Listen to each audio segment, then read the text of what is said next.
그날따라 아들 진식이의 목소리는 유난히 살가웠어요. 평소에는 일에 치여 저녁 늦게나 들어와 피곤한 얼굴로 인사하는 게 전부였던 녀석이었죠. 그런데 그날은 대낮부터 전화해서는 저녁에 맛있는 거 먹으러 가자며 성화를 부리더군요. 무슨 좋은 일이라도 있나 싶어 저녁 준비도 않고 기다렸더니 세상에 며느리 유리미까지 팔짱을 끼고는 최고급 한정식 집으로 저를 데려가는 거 아니겠어요? 제 평생 그런 비싼 음식은 처음이었죠. 뭐가 뭔지도 모르고 어색하게 앉아있는 제게 유리미는 방긋방긋 웃으며 반찬을 집어주었어요. 그 모습이 어찌나 예뻐 보이던지 저는 속으로 우리 아들 장가 한번 잘 보냈다고 몇 번이나 생각했는지 몰라요. 어머님, 이거 한번 드셔보세요. 제가 특별히 주문한 거예요. 어머님이 좋아하시는 가자미찜, 제일 부드러운 부위로만 골랐어요. 유리미는 제 밥그릇 위에 큼지막한 가자미찜 한 조각을 올려주며 말했어요. 저는 괜찮다고 손사래를 쳤지만 녀석은 굳이 제 수저까지 들고 와서는 먹여줄 것처럼 굴었죠. 아들 녀석은 그런 유리미가 사랑스러워 죽겠다는 듯한 눈으로 쳐다보며 흐뭇하게 웃고 있었고요. 그 모습을 보니 제 입가에도 절로 미소가 번졌습니다. 10년 전이었어요. 결혼하고 분가할 돈이 없다며 제 집으로 들어와 살고 싶다는 아들 내외를 받아준 게 말이에요. 처음에는 한사코 반대하는 유리미를 진식이가 설득했다고 들었어요. 홀로 계신 어머니를 모시는 건 아들 된 도리라면서요. 그 말이 어찌나 기특하던지 저는 두말 없이 허락했죠. 유리미는 처음엔 좀 뾰로통해 보였지만 제가 살갑게 대해주니 금세 마음을 열고 저를 따랐어요. 그렇게 셋이서 한 지붕 아래 산 지 10년, 아들은 작은 회사에서 시작해 이제는 제법 큰 부서의 팀장이 되었고 유리미도 알뜰살뜰 살림하며 저를 친어머니처럼 모셨죠. 물론 명의를 넘겨달라고 했을 때는 조금 서운한 마음이 들기도 했어요. 유리미가 그러더군요. 어차피 나중에 아들 주실 집인데 요즘은 세금 문제도 있고 하니 미리미리 정리하는 게 똑똑한 거라고요. 진식이도 옆에서 거들었죠. 어머니를 위해서라도 그게 더 안전한 방법이라고요. 자기가 집주인이 되어야 혹시 모를 사기꾼들한테서 어머니와 이 집을 지킬 수 있다면서요. 하긴 요즘 세상이 얼마나 흉흉해요.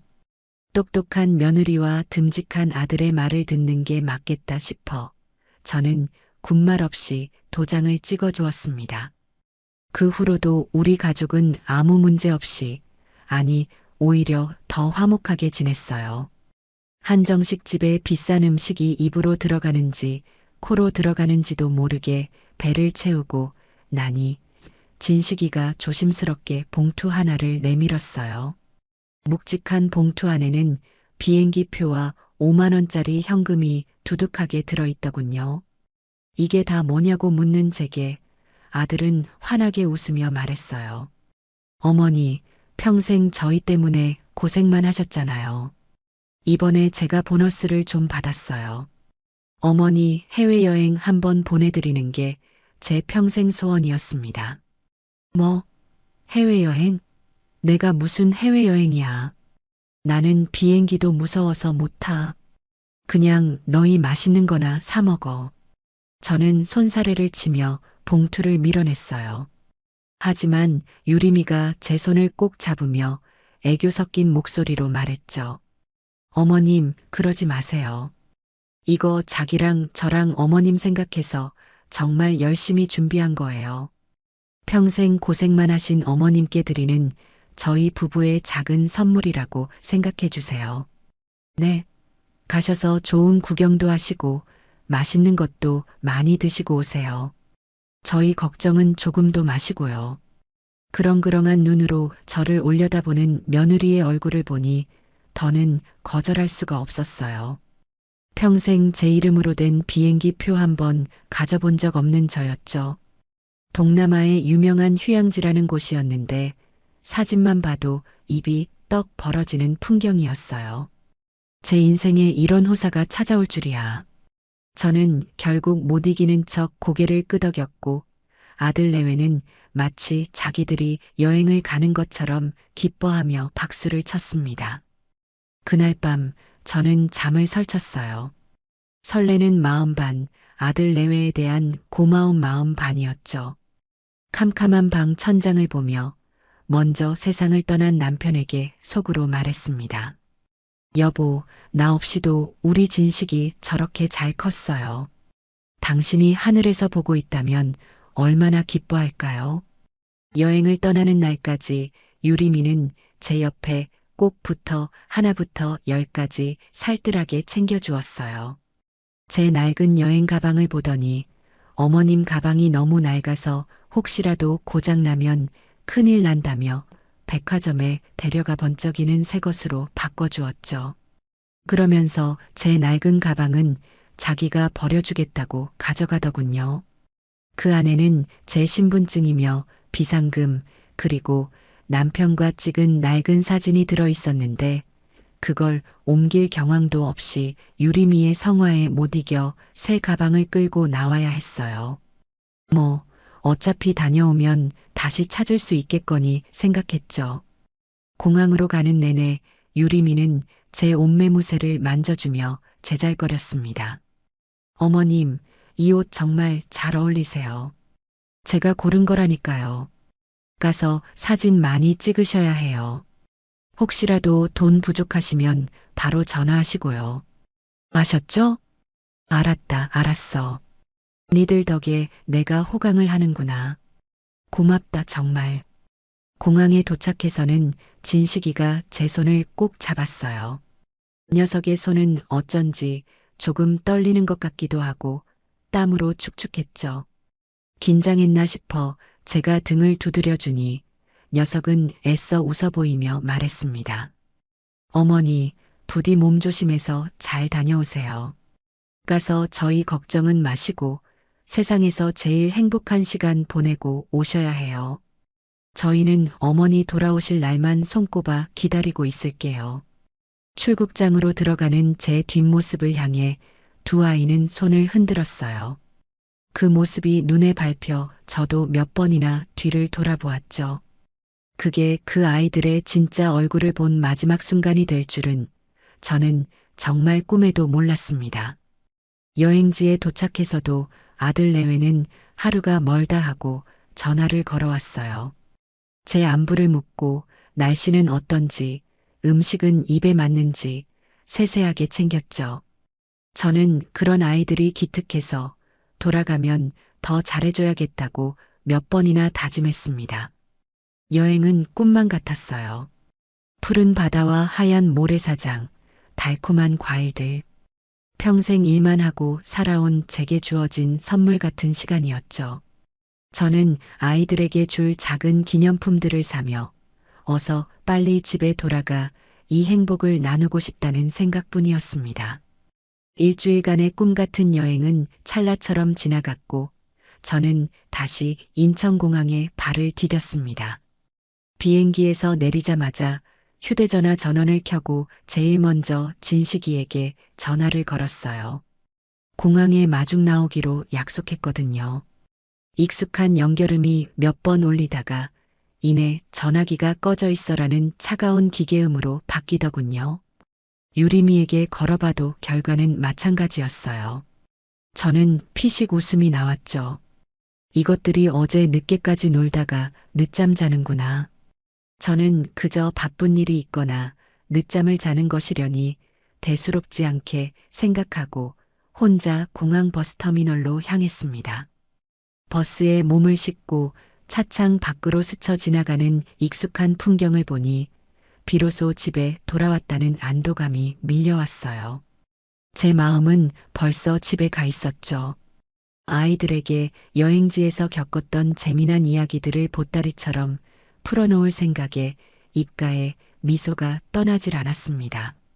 며느리가 좋아할 만한 예쁜 스카프와 아들이 좋아할 고급 양주를 품에 꼭 안고 있었죠. 동네 어귀에 들어서자 늘 가던 빵집의 고소한 냄새가 저를 반겼어요. 버스에서 내린 저는 콧노래를 흥얼거리며 아파트 단지로 들어섰습니다. 그리고 우리 집 103동 1501호 현관문 앞에 섰죠. 묵직한 여행 가방을 내려놓고 비밀번호를 누르려는데 손가락이 허공에서 멈칫했어요. 늘 그 자리에 있던 낡고 손때 묻은 도어락이 아니라 웬 번쩍이는 새 것이 달려있는 거예요. 렌즈에서는 파란 불빛까지 뿜어져 나오고 있었죠. 어머나, 이걸 언제 바꿨대. 저는 피식 웃으며 중얼거렸어요. 진식이가 가끔 최신 기계에 관심이 많긴 했죠. 제가 없는 사이에 깜짝 선물처럼 바꿔놓았나 보다. 기특한 녀석 하고 생각했어요. 저는 별 생각 없이 원래 쓰던 비밀번호, 제 생일 4자리를 눌렀습니다. 띠리릭. 비밀번호가 틀렸습니다. 맑지만 차가운 경고음이 울렸어요. 어라? 제가 잘못 눌렀나 싶어 다시 한번 천천히 눌러보았죠. 결과는 마찬가지였습니다. 이상하다. 그럼 진식이 생일인가? 저는 아들의 생일을 눌러보았어요. 또다시 실패. 그럼 결혼기념일? 그것도 아니었죠. 혹시나 하는 마음에 초기 비밀번호라는 1234까지 눌러봤지만 도어락은 요지부동이었습니다. 슬슬 이상한 기분이 들기 시작했어요. 아무리 그래도 비밀번호를 바꿨으면 저한테 미리 알려줬어야죠. 저는 다시 아이들에게 전화를 걸었습니다. 신호는 여전히 가지 않았어요. 심장이 조금씩 불안하게 뛰기 시작했죠. 무슨 일이라도 생긴 걸까요? 늦잠이 아니라 혹시 사고라도 난 건 아닐까? 덜컥 겁이 났어요. 저는 혹시나 하는 마음에 경비실로 내려갔습니다. 야간 근무를 마치고 막 교대하려던 경비 아저씨는 저를 보더니 반갑게 인사했어요. 아이고, 1501호 사모님, 좋은 데 다녀오셨나 봐요. 얼굴이 환해지셨네. 네, 여행 좀 다녀왔어요. 다름이 아니라 집에 도어락이 바뀌었는지 문이 안 열려서요. 비밀번호를 모르겠어서 혹시 우리 아들이나 며느리한테 연락 좀 해주실 수 있을까요? 제 말에 경비 아저씨는 고개를 갸웃거리며 어리둥절한 표정을 지었어요. 네, 1501호요? 거기 며칠 전에 이사 나갔는데요. 네, 이사요? 저희 이사 안 갔는데요. 무슨 말씀이세요, 아저씨? 심장이 쿵 하고 바닥까지 떨어지는 것 같았어요. 경비 아저씨의 말이 무슨 뜻인지 도저히 이해할 수가 없었죠. 제가 멍하니 서 있자 아저씨는 저를 딱하다는 듯 쳐다보며 상황을 설명하기 시작했습니다. 아이고, 사모님. 정말 모르셨어요? 아드님이 집 팔고 이사 가셨잖아요. 한 일주일 됐나? 이삿짐 트럭이 2대나 와서 짐을 싹 빼가던데요. 그리고 웬 젊은 부부가 새로 이사 왔어요. 들어오면서 떡도 돌리고 갔는데 아저씨의 말이 망치처럼 제 머리를 내리쳤어요. 아들이, 내 아들 진식이가 집을 팔았다고요? 저한테 말 한마디 없이요? 아니, 아니야. 그럴 리가 없어요. 이건 뭔가 단단히 잘못된 거예요. 저는 경비 아저씨에게 허리 숙여 인사하는 둥 마는 둥 하고는 다시 15층으로 미친 듯이 뛰어 올라갔습니다. 숨이 턱까지 차올랐지만 멈출 수 없었어요. 제발, 제발 아저씨가 잘못한 것이기를. 이건 그저 나쁜 꿈이기를 바라면서요. 저는 1501호 현관문을 부서져라 두드렸습니다. 계세요? 안에 누구 계세요? 문 좀 열어보세요. 한참을 두드리자 안에서 누구세요? 하는 경계심 가득한 목소리가 들려왔어요. 그리고 잠시 후 문이 빼꼼 열리고 낯선 남자가 얼굴을 내밀었습니다. 그는 저를 경계하는 눈빛으로 샅샅이 훑어보며 물었어요. 무슨 일이시죠? 여기 1501호 맞죠? 제가 이 집 주인인데. 제 목소리는 염소처럼 가늘게 떨리고 있었어요. 남자는 제 행색과 문 앞에 놓인 여행 가방을 번갈아 보더니 무언가 짐작했다는 듯 깊은 한숨을 내쉬더군요. 아, 혹시 전에 사시던 분 어머님이세요? 부동산 통해서 말씀은 들었습니다. 일단 진정하시고, 우리 아들, 우리 진식이 어디 갔는지 알아요? 연락처라도 좀 알려주세요. 제발이요. 저는 남자의 팔을 붙잡고 애원했어요. 하지만 그는 곤란하다는 표정으로 고개를 저으며 제 손을 조심스럽게 떼어냈습니다. 어머님, 저희도 모릅니다. 저희는 강진식 씨라는 분한테 정당하게 돈을 지불하고 이 집을 매매했습니다. 이게 등기부등본 사본이고요. 법적으로는 아무 문제가 없어요. 남자가 내민 서류에는 분명 소유주 강진식이라는 글자가 제 눈을 후벼 파듯 선명하게 박혀 있었어요. 그리고 바로 아래 칸에는 바로 이 남자의 이름으로 소유권이 이전되었다는 내용이 적혀 있었죠. 소유권 이전 날짜는 제가 비행기를 타고 한국을 떠난 바로 다음 날이었습니다. 온몸의 피가 차갑게 식다 못해 얼어붙는 기분이었어요. 모든 퍼즐 조각이 한순간에 맞춰지며 끔찍한 그림을 완성했습니다. 살갑게 굴던 아들의 목소리, 애교를 부리던 며느리의 얼굴, 평생 소원이라며 내밀던 비행기 표 가리고 제 낡은 가방을 대신 버려주겠다던 그 친절까지 전부 다 이 모든 것이 저를 이 집에서 내쫓기 위한, 저를 길바닥에 내다버리기 위한 치밀한 계획이었던 거예요. 아니야, 그럴 리가 없어. 우리 진식이가 내 아들이. 저는 현실을 부정하며 뒷걸음질 쳤어요.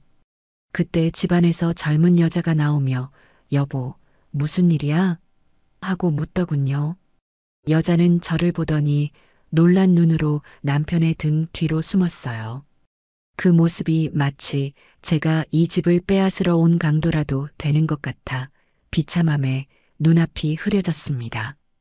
남자는 저를 동정하는 눈빛으로 쳐다보았지만 어쩔 수 없다는 듯 단호하게 말했습니다. 어머님, 사정은 정말 안타깝지만 저희도 어쩔 수가 없습니다. 이미 법적으로 모든 절차는 끝났고요. 이제 이 집은 저희 집입니다. 아드님하고 해결하셔야 할 문제 같아요. 정말 죄송하지만 이만 돌아가 주세요. 연락처라도 제발. 저희도 모릅니다. 부동산 통해서 계약해서 개인적인 연락처는 저희도 몰라요. 잔금 치른 날 이후로는 연락이 안 되더라고요. 죄송합니다. 남자는 그 말을 끝으로 문을 닫아버렸어요.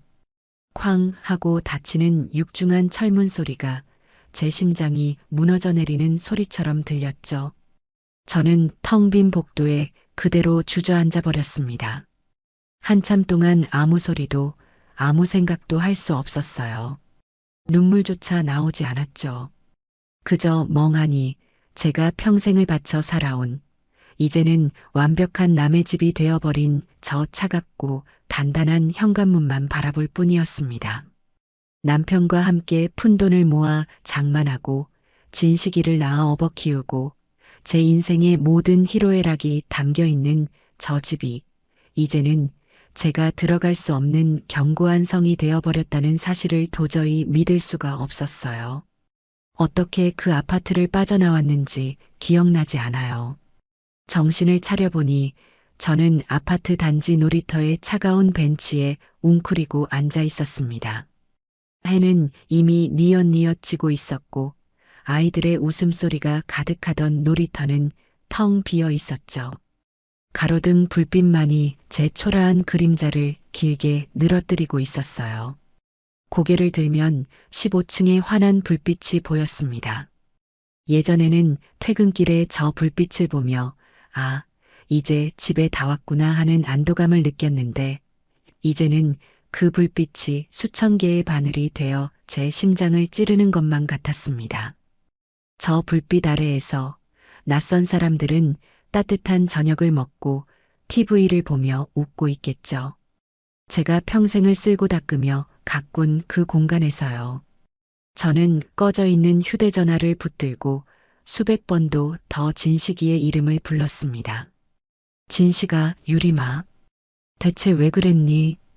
이 엄마한테 어떻게 이럴 수가 있니? 차라리 돈이 필요하다고 말을 하지. 그럼 내가 가진 모든 걸 다 내주었을 텐데. 왜 이런 끔찍한 방법으로 이 늙은 어미의 등에 칼을 꽂아야만 했니? 하지만 제 간절한 물음은 싸늘한 밤 공기 속에 흩어질 뿐 아무런 대답도 돌아오지 않았습니다. 그렇게 저의 첫 번째 길 위에서의 밤이 지옥 같은 밤이 시작되고 있었습니다. 10월의 밤 공기는 생각보다 훨씬 더 차가웠어요. 얇은 가을 외투 하나로는 온몸으로 스며드는 한기를 도저히 막을 길이 없었죠. 놀이터에 새로 된 벤치는 시간이 지날수록 제 체온을 모조리 빼앗아가 차가운 얼음장처럼 느껴졌습니다. 잠을 잘 수가 없었어요. 눈을 감으면 행복에 겨워 손을 흔들던 아들 내외의 얼굴이 악몽처럼 떠올랐고, 눈을 뜨면 제가 평생을 살아온 집, 저 15층 창문에서 새어나오는 배신자의 불빛이 제 심장을 도려내는 것 같았으니까요. 저는 뜬 눈으로 밤을 새우며 그 불빛이 꺼지기만을, 그리고 다시 동이 트기만을 기다렸습니다. 어둠 속에서 저는 수없이 제 자신에게 물었어요. 내가 뭘 잘못한 걸까? 내가 부족한 어미였던 걸까? 하지만 아무리 생각해도 답을 찾을 수는 없었죠. 새벽의 푸르스름한 기운이 어둠을 밀어낼 무렵 어디선가 빗을 소리가 들려왔어요. 어둠에 익숙해진 눈을 돌리자 주황색 조끼를 입은 환경미화원 아저씨가 커다란 빗자루로 낙엽을 쓸고 있었습니다. 저를 발견한 아저씨는 혀를 끌끌 차며 다가와 말을 건넸죠. 아이고 할머니, 여기서 이러고 밤새운 거요? 그러다 큰일 나요. 어여 일어나서 어디 따뜻한 데라도 가쇼. 그 무심한 말투 속에 담긴 사람 사는 세상의 작은 온기에 저는 겨우 몸을 일으킬 수 있었습니다. 밤새 굳어있던 온몸의 뼈마디가 비명을 질렀어요. 고맙습니다. 겨우 목소리를 쥐어짜 내 대답하자 아저씨는 제 어깨를 툭툭 두드리고는 다시 묵묵히 빗자루질을 시작했습니다. 어디로 가야 할까요? 무엇을 해야 할까요? 머릿속이 텅 빈 것처럼 아무런 생각도 나지 않았죠. 그저 발길 닿는 대로 터덜터덜 걷기 시작했습니다. 아침을 맞은 세상은 저와는 아무 상관없다는 듯 너무나도 분주하고 활기찼어요. 말끔하게 차려입은 사람들이 바쁜 걸음으로 지하철역으로 향하고 엄마 손을 잡은 아이들이 제잘거리며 노란 유치원 버스에 올라탔죠. 어제까지만 해도 저 역시 저들처럼 아침을 맞이했는데 하룻밤 사이에 저는 그 세상에서 완벽하게 분리된 투명인간이 되어버렸습니다. 사람들은 저를 보지 못하는 것 같았어요. 아니, 애써 보면서도 보지 않는 척했죠. 헝클어진 머리에 구겨진 옷을 입은 늙은이는 그들의 반짝이는 아침 풍경에 어울리지 않는 보기 흉한 오점 같은 존재였을 겁니다. 얼마나 걸었을까요? 배에서 천둥 같은 소리가 나기 시작했어요. 어제 공항에서 내린 후로 물 한 모금 마시지 못했다는 사실을 그제야 깨달았죠. 주머니를 뒤져보았지만 손에 잡히는 것은 구겨진 1,000원짜리 몇 장과 동전 몇 개가 전부였습니다. 이걸로는 따뜻한 국밥 한 그릇도 사 먹을 수 없었어요. 저는 차마 식당 문을 열 용기가 나지 않아 길 모퉁이에 있는 편의점으로 향했습니다. 문이 열리자 따뜻한 공기와 함께 음식 냄새가 훅 끼쳐왔어요. 저는 진열대 앞에서 한참을 망설이다가 가장 싼 컵라면 하나를 골라 계산대로 가져갔습니다. 젊은 아르바이트생은 저를 힐끗 쳐다보더니 아무 말 없이 바코드를 찍더군요. 그 무심한 시선이 마치 제 속을 다 들여다보는 것 같아 얼굴이 화끈거렸습니다. 뜨거운 물을 부어 편의점 앞 플라스틱 의자에 쪼그려 앉았어요. 후후 불어가며 면발을 넘기는데 뜨거운 국물이 목구멍을 타고 내려가자 그제야 얼어붙었던 몸이 조금 녹는 것 같았죠. 하지만 그 온기는 잠시뿐, 다 먹고 난 뒤의 허탈함과 비참함은 몇 배로 커져서 저를 덮쳤습니다. 제가 아들 녀석에게 매일 아침 차려주던 그 따뜻한 밥과 김이 모락모락 나던 된장찌개가 생각나서 저도 모르게 눈물이 핑 돌았어요. 가장 먼저 해결해야 할 문제는 씻는 것이었습니다. 며칠을 씻지 못하니 제 스스로에게서 퀴퀴한 냄새가 나는 것 같아 견딜 수가 없었죠. 공원 공중화장실에 들어가 차가운 물에 겨우 고양이 세수를 하고 나니 거울에 비친 제 모습이 너무나도 낯설고 처참하게 느껴졌죠. 퉁퉁 부은 눈, 기름지고 헝클어진 머리, 구겨질 대로 구겨진 옷. 이게 정말 나란 말인가. 저는 거울 속에 저를 마주볼 용기가 없어 서둘러 화장실을 빠져나왔습니다. 낮 시간 동안에는 뾰족한 수가 없었어요. 정처 없이 걷다가 다리가 아프면 지하철역 의자에 앉아 지나가는 사람들을 멍하니 구경하기를 반복했죠. 그러다 문득 어르신 무더위 쉼터라고 쓰인 동네 복지관 간판이 눈에 들어왔어요. 저는 홀린 듯이 그곳으로 향했습니다. 안으로 들어서자 저와 비슷한 처지의 노인들이 삼삼오오 모여 장기를 두거나 TV를 보고 있었죠.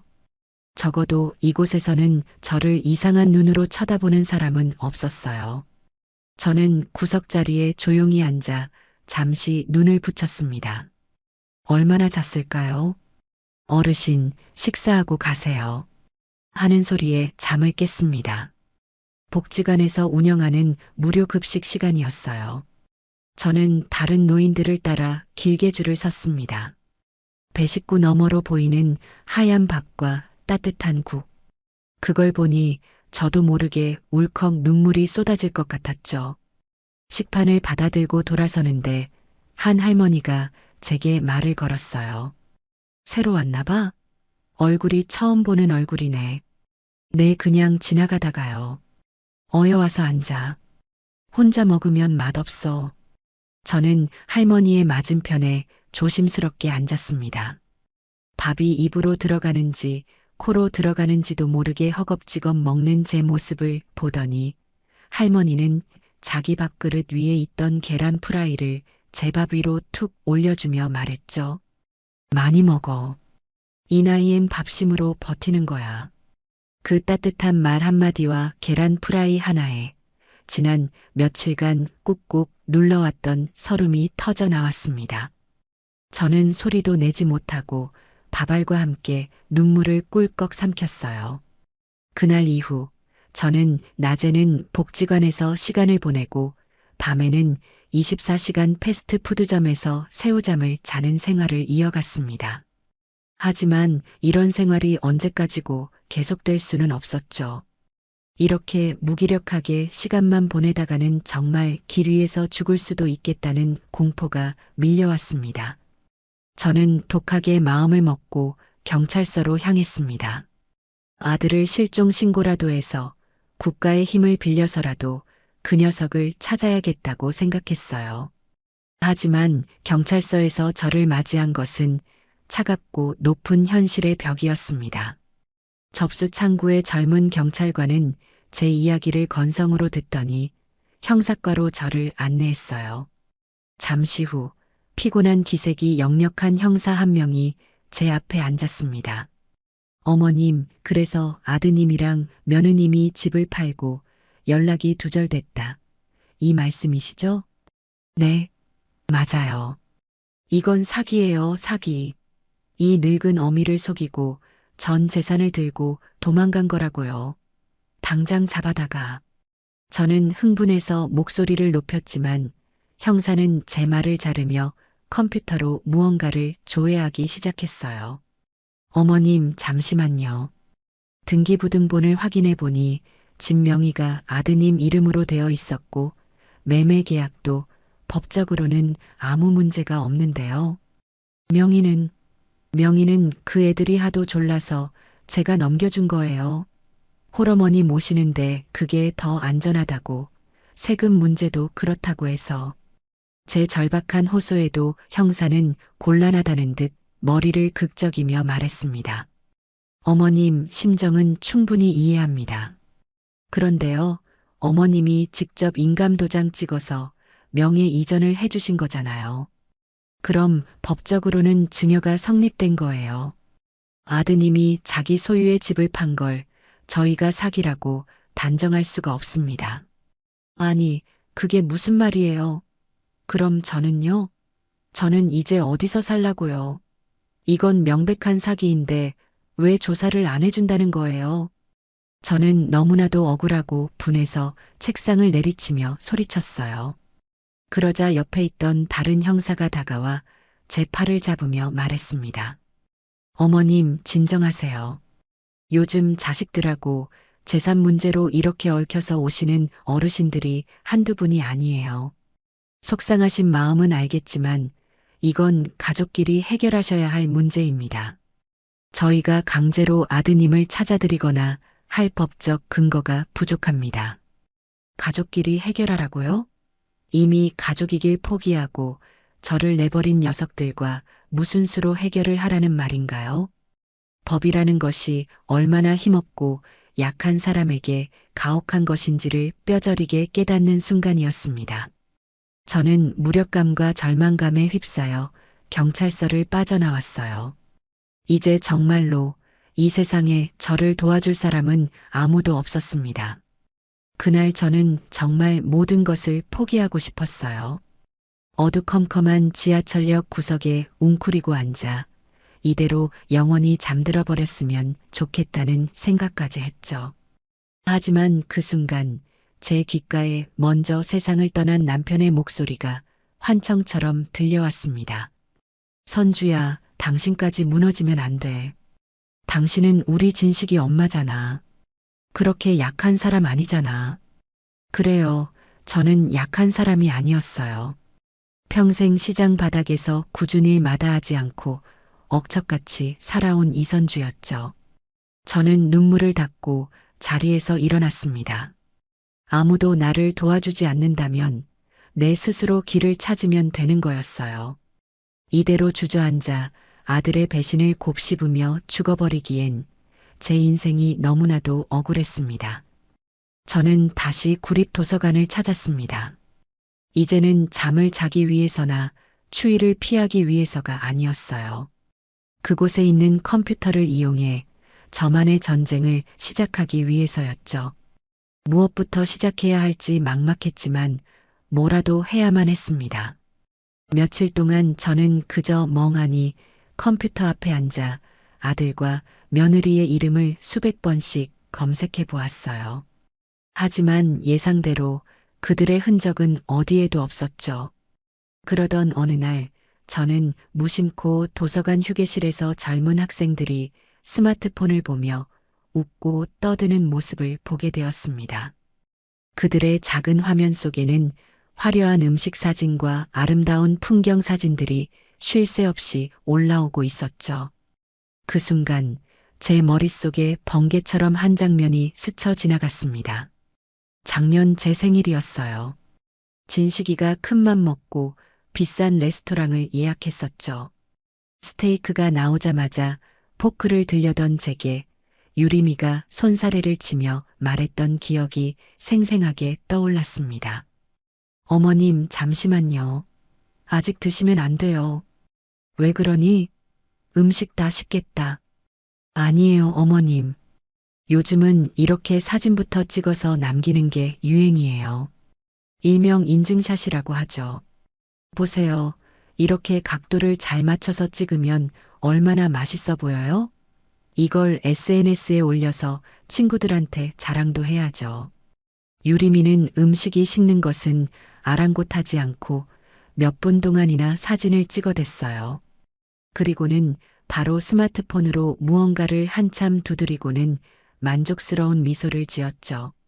남들에게 자신이 얼마나 멋진 곳에서 얼마나 근사한 삶을 살고 있는지를 과시하는 것이 그 아이 인생의 가장 큰 낙이었으니까요. 그래, 그 아이는 절대 그 버릇을 버리지 못했을 거야. 저는 마치 어둠 속에서 한 줄기 빛을 발견한 사람처럼 심장이 두근거리기 시작했습니다. 하지만 저는 컴퓨터를 다룰 줄 아는 게 거의 없었어요. 자판을 독수리 탑업으로 두드려가며 끙끙거리고 있을 때였습니다. 지난번 도서관에서 잠들었을 때 저를 깨웠던 그 젊은 직원이 제게 다가왔습니다. 하지만 오늘은 그의 표정이 딱딱하지 않았어요. 오히려 걱정스러운 눈빛이었죠. 어르신 매일 오시네요. 혹시 찾으시는 자료가 있는데 잘 안 되시면 제가 좀 도와드릴까요? 알고 보니 그는 도서관 직원이 아니라 여기서 공공근로를 하는 대학생이라고 했어요. 저는 지푸라기라도 잡는 심정으로 학생에게 제 사정을 조금 털어놓았습니다. 아들 내외와 연락이 끊겼는데 혹시나 며느리가 인터넷에 흔적을 남겼을까 싶어서 찾아보는 중이라고요. 물론 집을 팔고 도망갔다는 끔찍한 이야기는 차마 꺼낼 수 없었죠. 제 이야기를 잠자코 듣고 있던 학생은 갑자기 의자를 제 쪽으로 바싹 당겨 앉더니 마치 자기 일인 것처럼 팔을 걷어붙였습니다. 어르신, 제가 한번 제대로 찾아볼게요. 며느님 성함이랑 혹시 예전에 쓰던 아이디 같은 거 기억나는 거 있으세요? 아니면 친하게 지내던 친구분들 이름이라도요. 그 학생의 이름은 도준이었어요.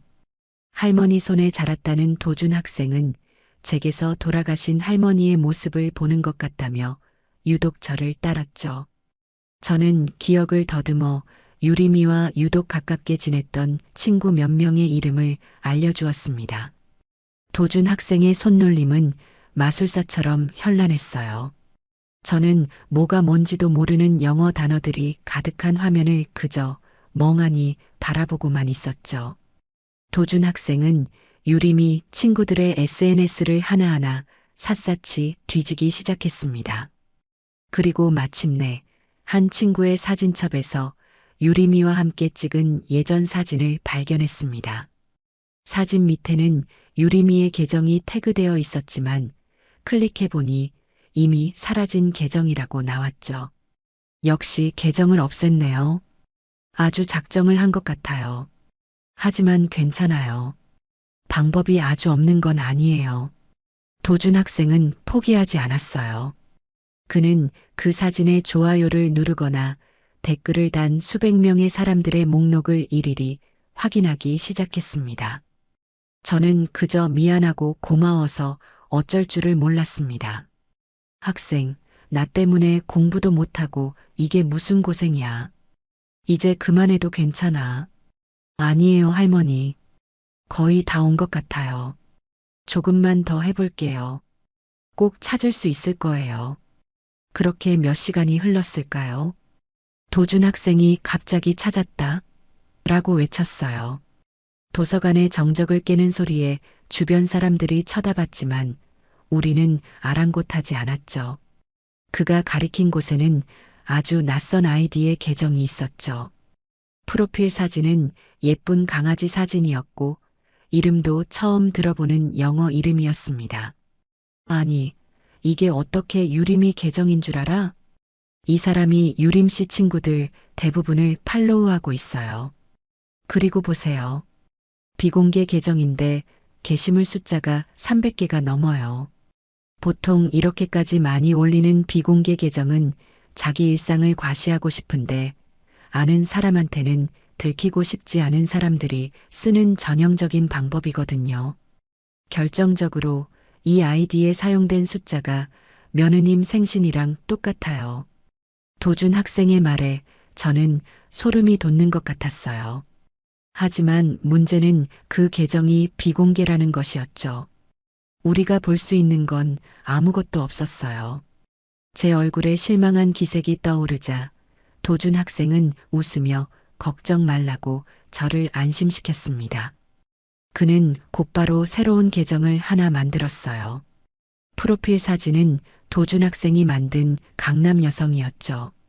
그리고는 유림이가 좋아할 만한 명품 가방이나 해외 호텔 사진들을 몇 개 올렸습니다. 이제 미끼를 던졌으니 물고기가 물기만 기다리면 돼요.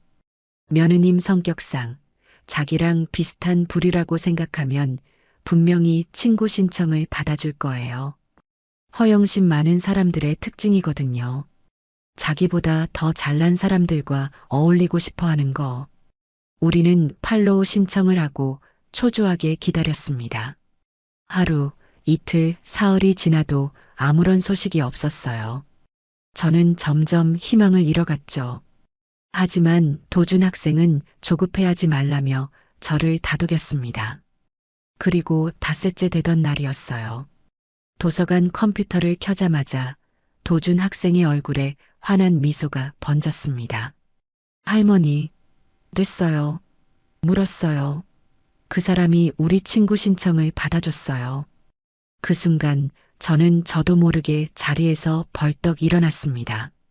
도준 학생은 떨리는 손으로 그 계정을 클릭했어요. 그리고 마침내 굳게 닫혀있던 문이 열렸습니다. 그 안에는 제가 그토록 찾던 진실이, 아니, 제 심장을 갈갈이 찢어놓을 끔찍한 현실이 스크린 가득 펼쳐져 있었죠. 그곳은 유리미의 허영과 과시로 가득 찬 신세계였어요. 부산의 광안대교가 한눈에 보이는 최고급 아파트 거실 사진, 새로 뽑은 번쩍이는 외제차 앞에서 찍은 사진, 온갖 명품으로 치장하고 호텔 레스토랑에서 우아하게 칼질을 하는 사진들이 가득했습니다. 사진 밑에는 해시태그 부살라이프, 해시태그 새출발, 해시태그 행복은 가까이에, 해시태그 남편 최고 같은 해시태그들이 주렁주렁 달려 있었죠. 그리고 제 눈을 의심하게 한 사진은 바로 아들 진식이와 함께 찍은 사진이었습니다. 두 사람은 요트 위에서 샴페인 잔을 부딪히며 세상에서 가장 행복한 부부인 것처럼 환하게 웃고 있었어요. 제가 길 위에서 굶주림과 추위에 떨고 있던 바로 그 시간에 제 아들 내외는 제 집을 판 돈으로 저렇게 행복을 만끽하고 있었던 겁니다. 저는 모니터 화면을 붙잡고 소리 없이 울었습니다. 슬픔보다는 분노에 가까운 차갑고 시퍼런 눈물이었죠.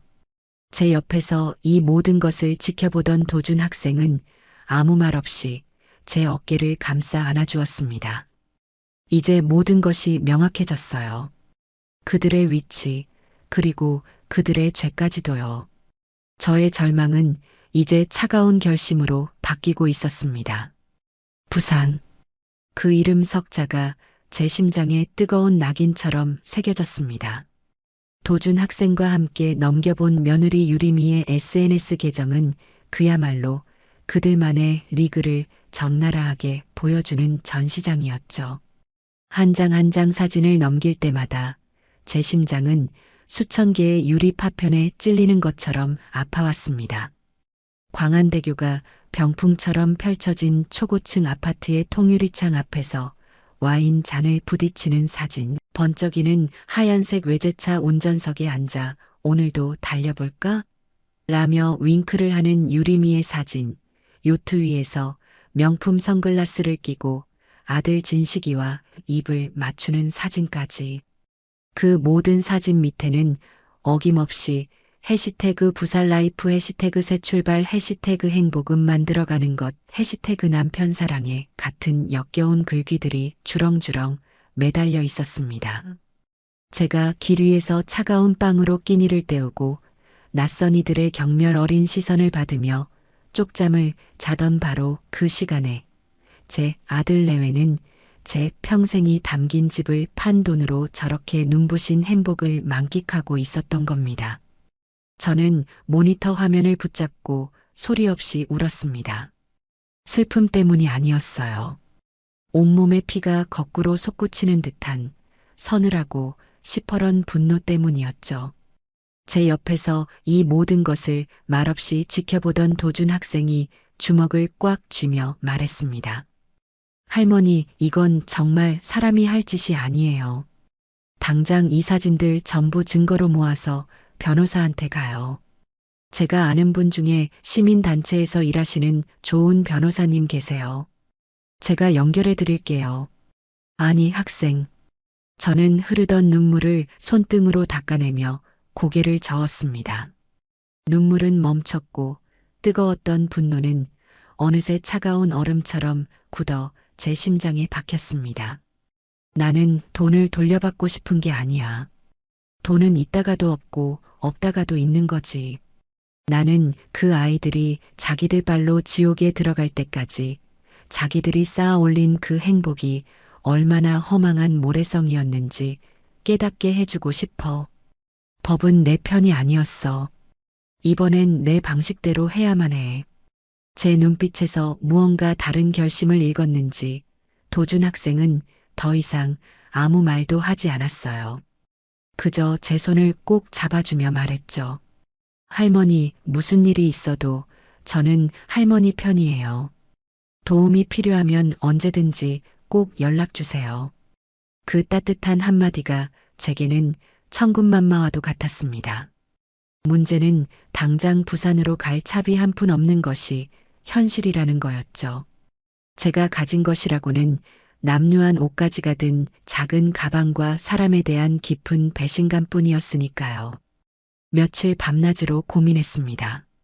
그러다 문득 제 외투 안쪽에 손바느질로 꼼꼼하게 꿰매어둔 작은 주머니의 감촉이 느껴졌습니다.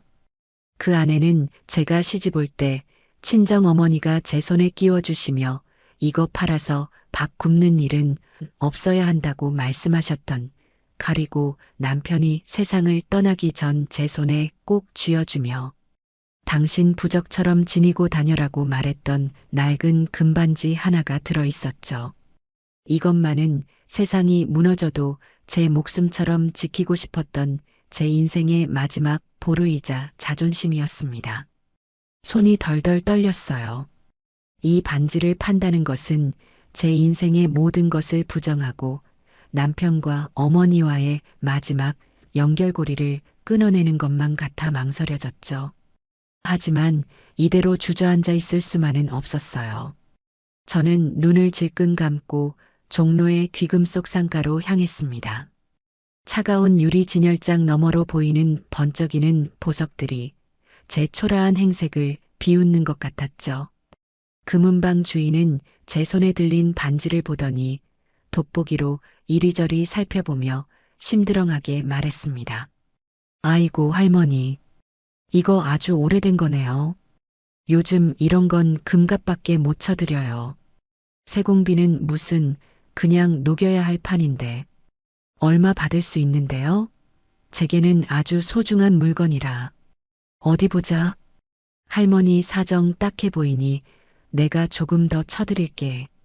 주인은 반지를 저울에 달아보고는 계산기를 몇 번 두드리더니 얼마 안 되는 돈을 제 앞에 툭 던져놓듯 했습니다. 저는 그 돈을 받아쥐고 말없이 가게를 나왔어요. 돈의 액수보다 제 손가락에 반지 모양 그대로 하얗게 남아버린 자국이 화상처럼 뜨겁게 느껴져서 눈물이 났습니다. 남편과 어머니께 너무나도 죄송했지만 속으로 굳게 다짐했어요. 여보, 어머니, 죄송해요. 하지만 이 돈으로 제가 반드시 모든 것을 바로잡겠습니다. 우리의 가정을 망가뜨린 그 아이들에게 죗값을 치르게 할 자금으로 쓰겠습니다. 하늘에서 꼭 지켜봐 주세요. 그 돈은 제게 남은 유일한 실탄이자 마지막 희망이었습니다. 저는 서울역으로 가 가장 싼 무궁화호 기차표를 끊어 부산으로 향했어요. 덜컹거리는 기차에 몸을 싣고 빠르게 스쳐 지나가는 차창 밖 풍경을 바라보며 저는 수많은 생각에 잠겼습니다. 이제 와서 그들 앞에 나타나 이놈들아 하고 소리치며 머리채를 잡고 싸운들 뭐가 달라질까요? 그들은 아마 저를 정신 나간 노인 취급하며 경찰에 신고할 테고 법은 여전히 그들의 편일 테죠. 저는 복수를 하려는 게 아니었어요. 그저 그들이 스스로 쌓아 올린 그 행복의 성이 사실은 얼마나 위태로운 모래성이었는지를 깨닫게 해주고 싶었습니다. 그러기 위해서는 저 역시 완벽하게 다른 사람이 되어야 했어요. 그들이 결코 상상할 수도 없는 모습으로 가장 가까운 곳에서 그들의 숨통을 서서히 조여가야 했습니다. 몇 시간을 달려 도착한 부산역은 서울과는 전혀 다른 공기로 저를 맞았습니다. 낯선 사투리와 활기 넘치는 사람들의 모습이 저를 더욱 외롭게 만들었죠. 저는 SNS 사진들을 이정표 삼아 그들의 흔적을 찾아다니기 시작했습니다. 유리미가 인생샷이라며 올렸던 카페의 독특한 빨간색 문, 진식이가 주말의 여유라며 자랑했던 해변가의 소나무, 두 사람이 함께 얼굴을 맞대고 찍었던 레스토랑의 독특한 조명까지. 저는 스마트폰도 없는 늙은이라 지나가는 젊은 학생들에게 도준 학생이 인쇄해준 사진들을 보여주며 길을 물어야 했습니다. 학생, 미안한데 혹시 이런 곳이 어딘지 알아요? 어디 보자. 아, 할머니. 이 다리는 광안대교고요. 이 식당은 아마 광안리 해변가에 있는 레스토랑 중 하나일 거예요. 저쪽으로 쭉 걸어가시면 비슷한 곳들이 많아요. 학생이 가리킨 방향으로 며칠을 헤맸습니다. 낮에는 걷고 또 걷고 밤에는 찜질방에서 새우잠을 자며 그들의 동선을 추적했죠. 그리고 마침내 끈질긴 추적 끝에 사진 속 그 레스토랑을 찾아냈습니다. 해변이 한눈에 내려다 보이는 야외 테라스가 아주 멋진 곳이었죠. 저는 레스토랑 맞은편의 버스 정류장에 앉아 그곳을 드나드는 사람들을 하염없이 지켜보았습니다. 그리고 제 예감은 틀리지 않았어요. 해가 뉘엿뉘엿 질 무렵 익숙한 하얀색 외제차가 레스토랑 앞에 멈춰 섰습니다. 제 심장이 쿵 하고 내려앉았죠. 차에서 내린 것은 분명 진식이와 유림이었습니다. 유림이는 하늘하늘한 원피스 차림이었고 진식이는 그런 유림이의 허리를 사랑스럽다는 듯 감싸 안고 있었어요. 두 사람은 야외 테라스의 가장 좋은 자리에 앉았습니다. 멀리서도 그들의 행복에 겨운 웃음소리가 들려오는 것 같았죠. 웨이터가 와인을 따르는 모습, 스테이크를 나이프로 써는 우아한 손짓, 서로에게 음식을 먹여주며 장난치는 모습까지. 그 모든 것이 한편의 영화처럼 제 눈앞에서 펼쳐졌습니다. 그들의 대화 소리가 바람을 타고 제 귀에 희미하게 들려왔습니다. 자기야, 역시 부산으로 오길 정말 잘했어. 서울에 있었으면 지금도 그 갑갑한 집에서 어머님 잔소리나 듣고 있었을 거 아니야. 그러게 말이야. 진작 이렇게 할걸. 이제 우리한테는 행복한 날들만 남은 거야. 건배할까? 우리의 성공적인 새 출발을 위하여.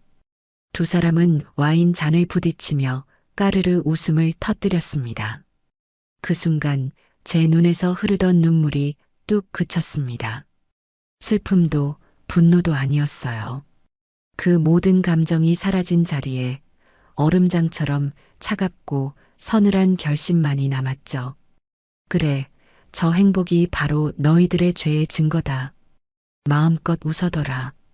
그 웃음소리가 곧 곡소리로 바뀌게 될 테니. 저는 조용히 자리에서 일어났습니다. 이제 제가 무엇을 해야 할지 명확해졌으니까요. 저는 그들 주변을 맴돌며 그들의 일과를 파악했습니다. 아침이면 진식이는 말끔한 정장 차림으로 출근했고 유리미는 필라테스 센터에 가거나 친구들과 브런치를 즐겼죠. 그리고 제가 주목한 것은 유리미가 일주일에 두세 번은 꼭 들르는 한 고급스러운 반찬 가게였습니다.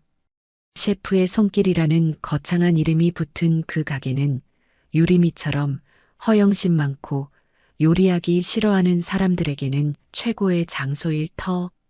저는 그곳을 제 계획의 첫 번째 발판으로 삼기로 결심했습니다. 이제 이선주는 죽었어요.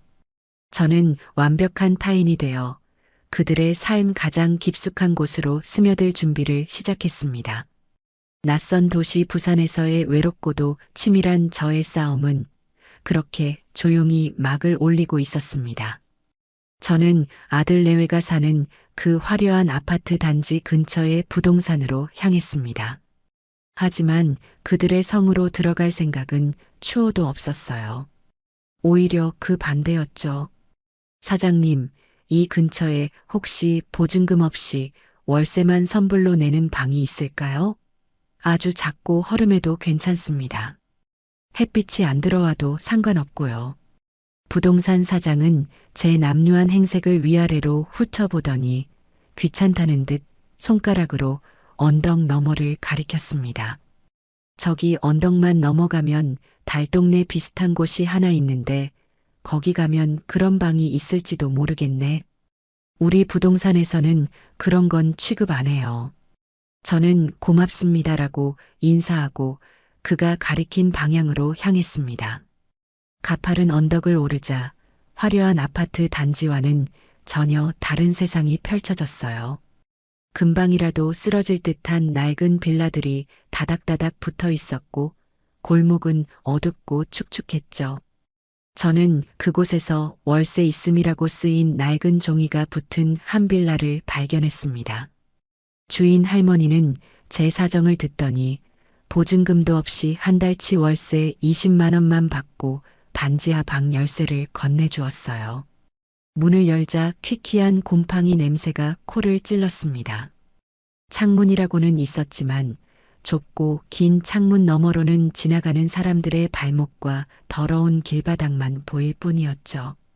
방 안에는 낡은 싱크대와 작은 가스레인지 그리고 삐걱거리는 작은 옷장이 전부였습니다. 하지만 저는 그곳이 마음에 들었어요. 어둠 속에서 복수의 칼날을 가는 사람에게는 이 정도의 어둠은 오히려 아늑하고 안전한 요새처럼 느껴졌습니다.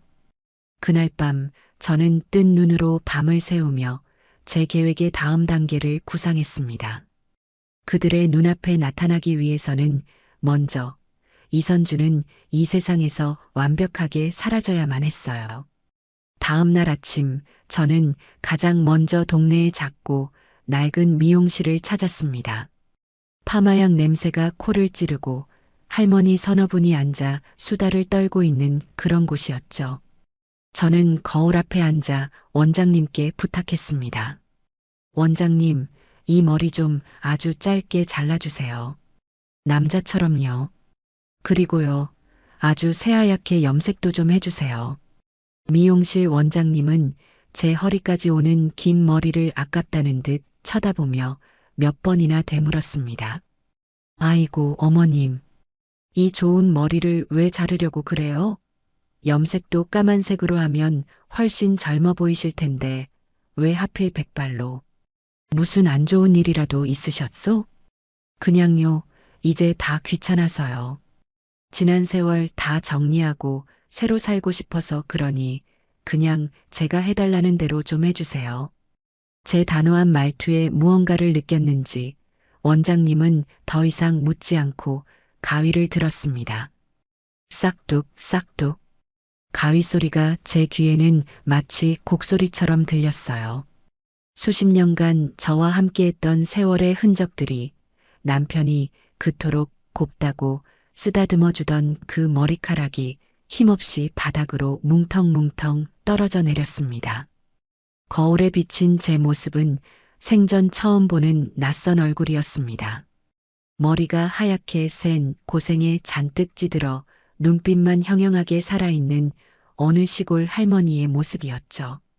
낯설고 흉했지만 이상하게도 마음은 오히려 단단해지는 기분이었습니다. 이선주의 얼굴을 하고서는 도저히 해낼 수 없는 일이었으니까요. 머리를 자르고 나서는 시장으로 향했어요. 가장 촌스럽고 편해 보이는 몸빼 바지 두어 벌과 낡은 티셔츠 몇 장을 샀죠. 그리고 제 이름 대신 박복자라는 새로운 이름으로 그들의 생활 반경 안으로 들어갈 준비를 마쳤습니다.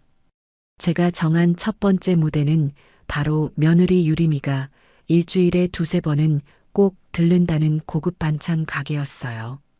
가게 이름은 만나요 반찬이었어요. 이름처럼 외관부터 아주 깔끔하고 고급스러웠죠. 통유리 너머로 보이는 가게 안은 백화점 식품 코너처럼 정갈했습니다. 가게 앞에는 마침 주방 보조 및 판매 사원 구함 초보 가능, 주부 환영이라는 종이가 붙어 있었어요. 하늘이 저를 돕는구나. 저는 심호흡을 한번 하고 가게 문을 열었습니다. 딸랑 하는 풍경 소리와 함께 저를 맞이한 것은 저와 비슷한 연배로 보이는 인상이 아주 깔끔하고 야무져 보이는 여사장이었어요. 어서 오세요. 뭐 찾으시는 거 있으세요? 저 여기 일하는 사람 구한다고 해서 와봤는데요. 제 남루한 행색을 위아래로 훑어본 여사장은 단박에 고개를 저으며 말했습니다. 아이고, 어머님. 죄송하지만 저희는 좀 더 젊은 사람이 필요한데요. 손도 빨라야 하고 포스기도 다룰 줄 알아야 해서 어르신은 좀 힘드실 거예요. 예상했던 반응이었죠. 저는 물러서지 않고 가장 선하고 순박한 미소를 지으며 말했습니다. 제가 나이는 이래봬도 손은 아주 야무져요. 평생을 식당 주방에서 음식만 하고 산 사람이라 웬만한 건 눈 감고도 하죠. 컴퓨터는 잘 못 만져도 다른 굳은 일은 제가 두 사람 몫은 너끈히 할 수 있습니다. 돈은 많이 안 주셔도 괜찮아요. 그냥 이 나이에 소일거리라도 하고 싶어서 그러니 딱 하루만이라도 써보시고 마음에 안 들면 내보내셔도 좋습니다. 제 간절한 눈빛에 무언가를 느꼈는지 사장님은 잠시 고민하더니 그럼 어디 오늘 하루만 한번 해보세요. 마침 오늘따라 일이 많아서 정신이 없긴 하네요. 라며 주방 쪽으로 저를 안내했습니다. 제게 주어진 기회는 단 하루. 저는 제 모든 것을 걸어야만 했습니다. 주방에 들어서자마자 저는 제 세상인 것처럼 움직였어요. 산더미처럼 쌓인 채소들을 눈 깜짝할 사이에 다듬고 끓고 있는 냄비들의 불 조절을 완벽하게 해냈죠. 무엇보다 제 진가는 나물 무침에서 드러났어요. 젊은 직원이 막 무쳐놓은 시금치나물을 맛본 저는 아가씨, 미안하지만 여기에 참기름 대신 들기름을 한 방울만 넣고 소금 대신 국간장을 조금만 넣으면 훨씬 깊은 맛이 날 거야. 라고 조언했죠. 직원은 반신반의하며 제 말대로 했고 맛을 본 주방 식구들과 사장님의 눈이 휘둥그레졌습니다. 그날 저는 제가 가진 모든 손맛과 지혜를 남김없이 쏟아부었어요.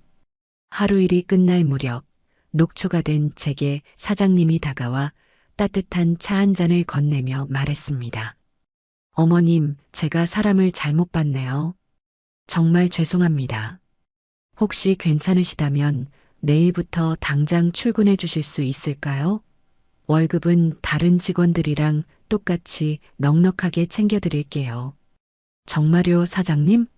아이고, 감사합니다. 정말 감사합니다. 저는 연신 허리를 숙이며 감사 인사를 했습니다. 그렇게 저는 만나요 반찬의 새로운 직원이 되었어요. 박복자라는 이름으로요. 이제 거미줄은 모두 쳐졌습니다. 거미가 조용히 먹잇감을 기다리듯 저도 그 아이가 제 거미줄의 한가운데로 걸어 들어올 날을 기다리기 시작했습니다. 그리고 그날은 생각보다 훨씬 더 빨리 찾아왔죠. 제가 일을 시작한 지 일주일쯤 되었을 때였습니다.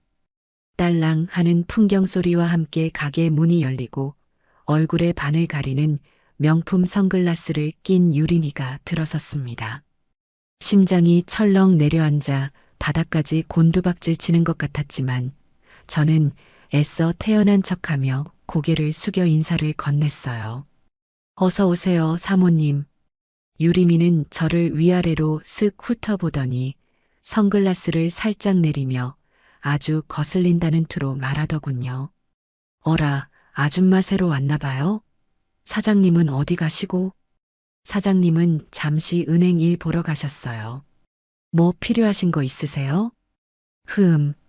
손은 깨끗하게 씻고 일하는 거 맞죠? 위생이 제일 중요하잖아요. 이런 데는. 전에 있던 아줌마는 깔끔해서 좋았는데 그 말에 피가 거꾸로 솟는 것 같았지만 저는 두 손을 앞으로 공손하게 내보이며 대답했습니다. 그럼요, 사모님.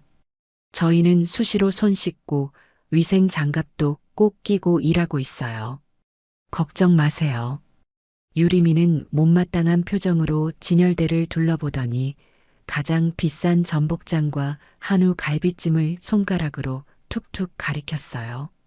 저거랑 저거. 맛이나 좀 보게 조금만 줘봐요. 맛없으면 안 살 거니까. 여기 음식 맛이 예전 같지가 않단 말이야. 참으로 뻔뻔하고 경우 없는 태도였죠. 저는 작은 종지에 정갈하게 음식을 담아 건넸습니다. 유리미는 이쑤시개로 음식을 콕 찍어 맛을 보더니 그냥 그렇네. 그래도 어쩔 수 없지. 사가야겠다. 얼마예요? 라며 어깨를 으쓱하고는 지갑을 꺼냈어요. 제가 가격을 말해주자 유리미는 눈을 동그랗게 뜨며 소리쳤습니다. 뭐라고요? 아니, 무슨 반찬값이 밥값보다 더 비싸요? 그새 또 올랐어요? 너무한 거 아니에요? 단골인데 좀 깎아줘요. 죄송하지만 저희는 정찰제라서요, 사모님. 사장님이 안 계셔서 제가 마음대로 깎아드릴 수가 없네요. 아, 진짜? 융통성 없기는. 그럼 서비스라도 좀 팍팍 챙겨줘요. 나 여기 단골인 거 사장님도 다 아는데. 그걸로 퉁치자고요. 저는 아무 말 없이 작은 멸치볶음 하나를 서비스로 담아주었어요. 유리미는 그제야 만족한 듯 콧방귀를 뀌며 카드를 툭 던지듯 내밀었죠. 계산을 하고 반찬 봉투를 건네주는 그 짧은 순간 저는 유리미의 손목에서 반짝이는 금팔찌를 보았습니다. 제가 진식이 결혼할 때 제 유일한 패물이었던 순금 팔찌를 녹여 만들어준 바로 그 팔찌였어요. 어머님, 이거 평생 소중하게 간직할게요. 라며 눈물까지 글썽이던 그 가증스러운 얼굴이 떠올랐죠. 저는 저도 모르게 봉투를 쥔 손에 힘을 주었습니다. 그 순간 유리미가 제 손을 탁 치며 날카롭게 소리쳤어요. 아줌마, 뭐해요? 빨리 안 주고. 팔 아프네, 진짜. 그 짜증 섞인 목소리에 저는 정신을 차렸습니다. 그리고 아무 일 없었다는 듯 세상에서 가장 온화한 미소를 지으며 봉투를 건넸습니다. 죄송합니다, 사모님. 손에 힘이 없어서요. 안녕히 가세요. 유리미가 가게를 나간 뒤 저는 한참 동안이나 그 자리에 서 있어야 했습니다. 온몸이 부들부들 떨렸어요. 제 아들의 돈으로, 아니, 제 집을 판 돈으로 저렇게 호의호식하며 저를 벌레 보듯 하는 저 아이를 어떻게 해야 할까요? 저는 주방으로 들어가 차가운 물을 몇 컵이나 연거푸 들이켰습니다. 그리고 거울에 비친 제 얼굴, 하얗게 센 머리의 박복자의 얼굴을 보며 다짐했어요. 괜찮아, 이선주. 지금은 때가 아니야. 더 차가워져야 해. 더 단단해져야 한다. 저 아이가 제 발로 지옥 불구덩이에 걸어 들어갈 때까지 나는 웃는 얼굴로 길을 안내하는 문지기가 되어줄 것이다. 그렇게 다짐하고 또 다짐했습니다. 만나요 반찬에서의 제 생활은 빠르게 안정을 찾아갔어요. 저는 그저 묵묵히 성실하게 일했죠. 음식 솜씨는 말할 것도 없고 굳은 일도 마다하지 않으니 정 사장님은 저를 친동생처럼 때로는 친정어머니처럼 아끼고 신뢰하게 되었습니다. 손님들 사이에서도 저는 손맛 좋고 마음씨 좋은 복자씨로 통했어요. 저는 이 신뢰를 무기로 제 거미줄을 가게 밖으로 동네 구석구석으로 조금씩 넓혀나가기 시작했습니다. 제 첫 번째 목표는 온갖 정보와 소문이 모이는 중심지, 바로 미용실 원장님이었습니다. 유리미가 다니는 미용실은 동네에서도 가장 비싸고 잘 나가는 곳이었죠.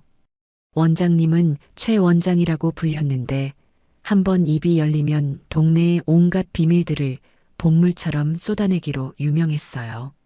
저는 정 사장님의 심부름을 핑계로 그녀가 가장 좋아하는 잡채와 겉절이를 한가득 만들어 미용실을 찾아갔습니다.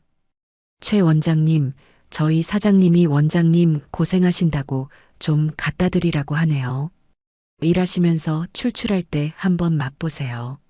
어머나, 이게 누구야? 우리 복자 씨 아니야? 아이고, 사장님은 뭘 이런 걸 다. 안 그래도 배고팠는데 정말 고마워요. 최 원장은 경계심 없이 제가 내민 반찬을 받아들었어요. 맛을 보더니 어머 세상에, 복자 씨 솜씨가 이 정도인 줄은 몰랐네. 진짜 맛있다.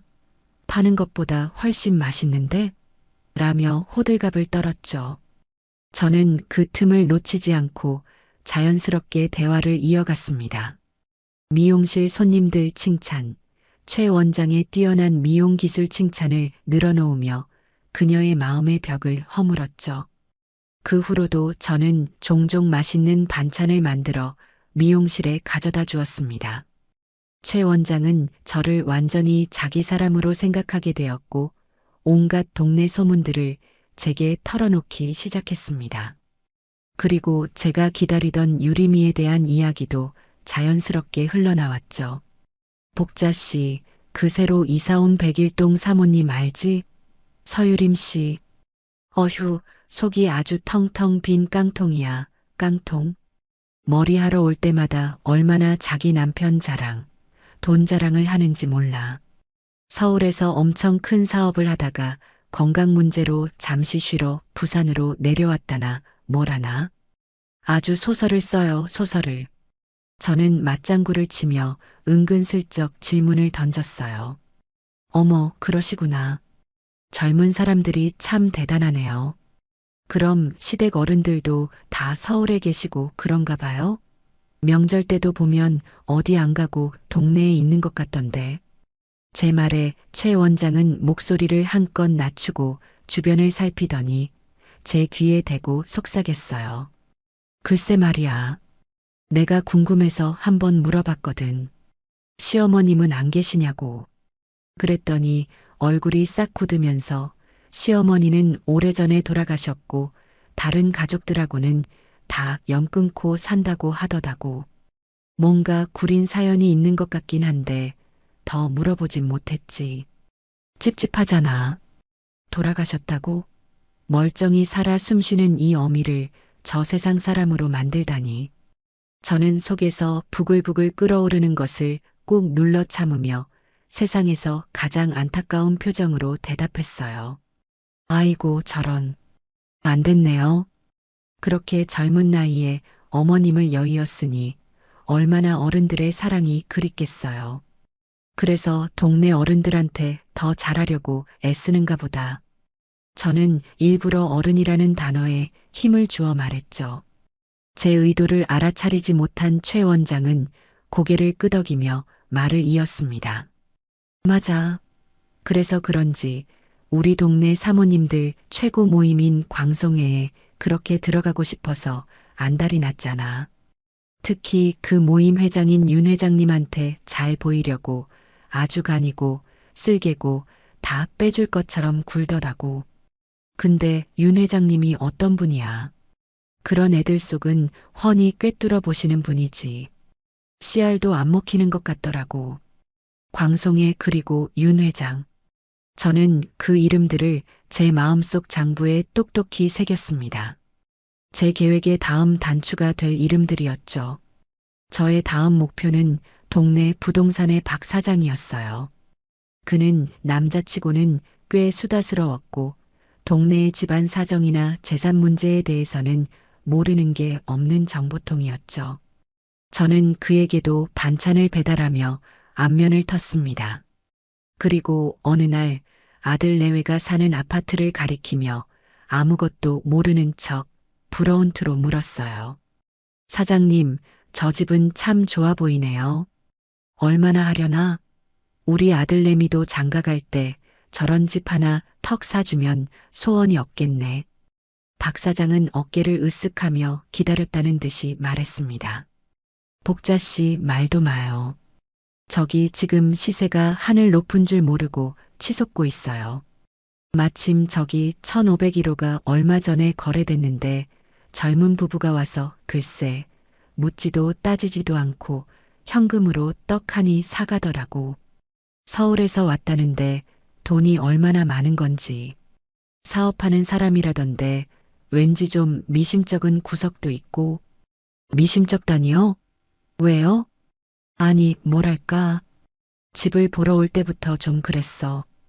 보통은 이것저것 꼼꼼하게 따지고 묻고 하는데 그냥 대충 휙 둘러보고는 바로 계약하자는 거야. 그리고 계약할 때도 보니까 인감증명서나 위임장 같은 서류를 다 법무사 통해서 처리하고 자기들 손으로는 도장 하나 안 찍으려고 하더라고. 꼭 뭔가 뒤가 구린 사람들처럼 말이야. 자기들 신분 노출되는 걸 극도로 꺼리는 느낌이었어. 그랬겠죠.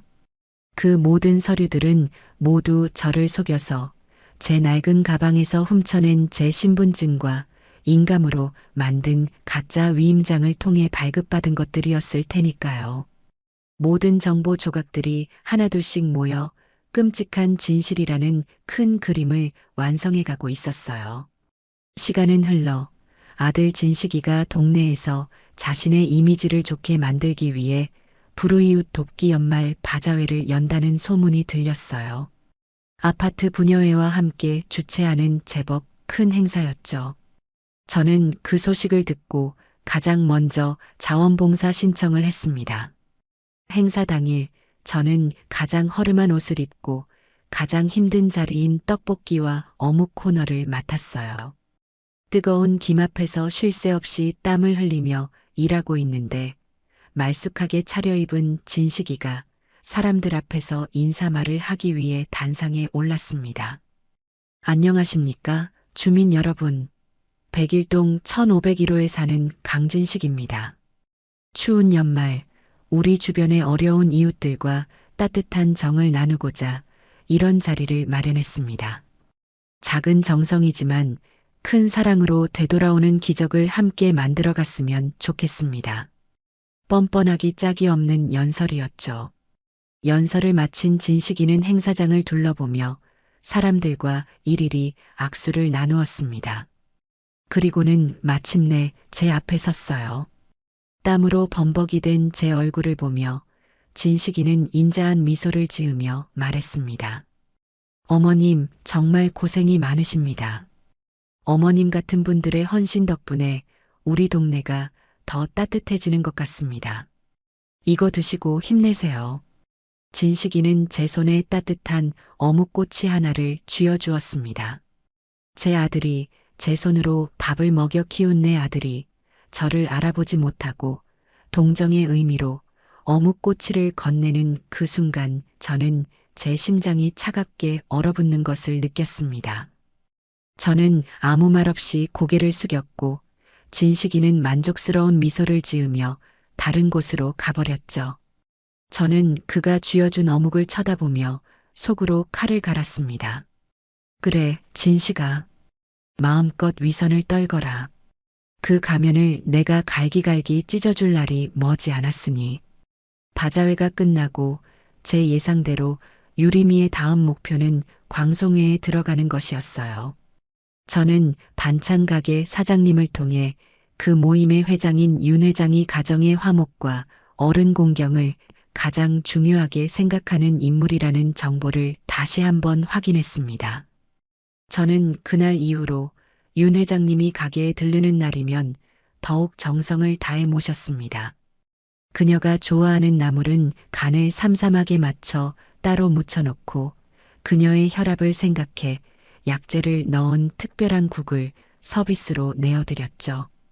윤 회장님은 처음에는 무뚝뚝하게 저를 대했지만 제 진심 어린 정성에 조금씩 마음을 열기 시작했어요. 어느 날 가게에 유리미와 윤 회장님이 동시에 들어온 적이 있었어요. 유리미는 윤 회장님을 보자마자 쪼르르 달려가 온갖 아양을 떨었죠. 어머, 회장님, 여기서 뵈니 더 반갑네요. 제가 맛있는 거 사드릴게요. 뭐 좋아하세요? 윤 회장님은 유리미를 위아래로 훑어보더니 차갑게 말했어요. 됐네. 내 밥값은 내가 낼 수 있으니 신경 쓰지 말게. 그리고는 저를 보며 부드럽게 웃으며 말했죠. 복자 씨, 오늘은 내가 좋아하는 더덕무침 좀 해놨나? 그럼요, 회장님. 오늘 아침에 제일 좋은 놈으로만 골라서 막 묻혀놨죠. 맛 한번 보시겠어요? 저는 윤 회장님께는 존경을, 유리미에게는 그저 사무적인 태도를 유지했습니다. 그 미묘한 차이를 윤 회장님은 분명히 느끼고 있었을 거예요. 저는 그저 묵묵히 제자리에서 가장 낮은 곳에서 저의 거미줄을 더욱 튼튼하고 촘촘하게 만들고 있었습니다. 그 거미줄의 한가운데로 서유림이라는 어리석은 나비가 조금씩 아무것도 모른 채 신나게 날아들고 있었어요. 시간은 쏜살같이 흘러 차가운 바람이 옷깃을 여미게 하는 초겨울이 되었어요. 그리고 마침내 제가 애타게 기다리던 소식이 들려왔습니다. 미용실에 반찬을 가져다 주러 간 제게 최 원장이 세상에서 가장 재미있는 비밀이라도 말하는 것처럼 잔뜩 흥분한 목소리로 속삭였죠. 복자 씨, 대박이야. 초대박? 그 백일동 서유림 씨 있잖아. 드디어 광송의 연말 자선 파티에 초대받았대. 정식 회원은 아니고 이번 파티에서 하는 거 보고 윤 회장님이 최종 결정을 내리실 거래. 아주 그냥 신이 나서 동네방네 떠들고 다니느라 난리가 났어. 유리미가 파티에서 입을 드레스를 고르느라 서울 백화점까지 가서 몇백만 원을 썼다는 이야기. 그 드레스에 어울리는 보석을 빌리려고 남편을 닥달하고 있다는 이야기까지 최 원장은 신나게 늘어놓았어요. 저는 겉으로는 어머, 정말이요? 잘 됐네요. 그 사모님 소원 풀었네. 라고 맞장구를 쳐주었지만 속으로는 차갑게 웃고 있었죠. 그래, 유리마. 네 인생에서 가장 빛나고 싶은 바로 그 순간을 내가 가장 처참하고 어두운 나락으로 만들어주마. 더욱 결정적인 정보는 그 다음에 이어졌습니다. 최 원장은 목소리를 더욱 낮추며 말했어요. 근데 더 웃기고 기가 막힌 게 뭔지 알아? 이번 파티에서 자기가 뭘 하겠다고 자청했는지 들어봐. 기부 연설을 하겠대. 그것도 주제가 효와 사랑이 넘치는 따뜻한 가정이래. 아유, 내가 그 소리 듣고 파마약을 얼마나 쏟았는지 몰라.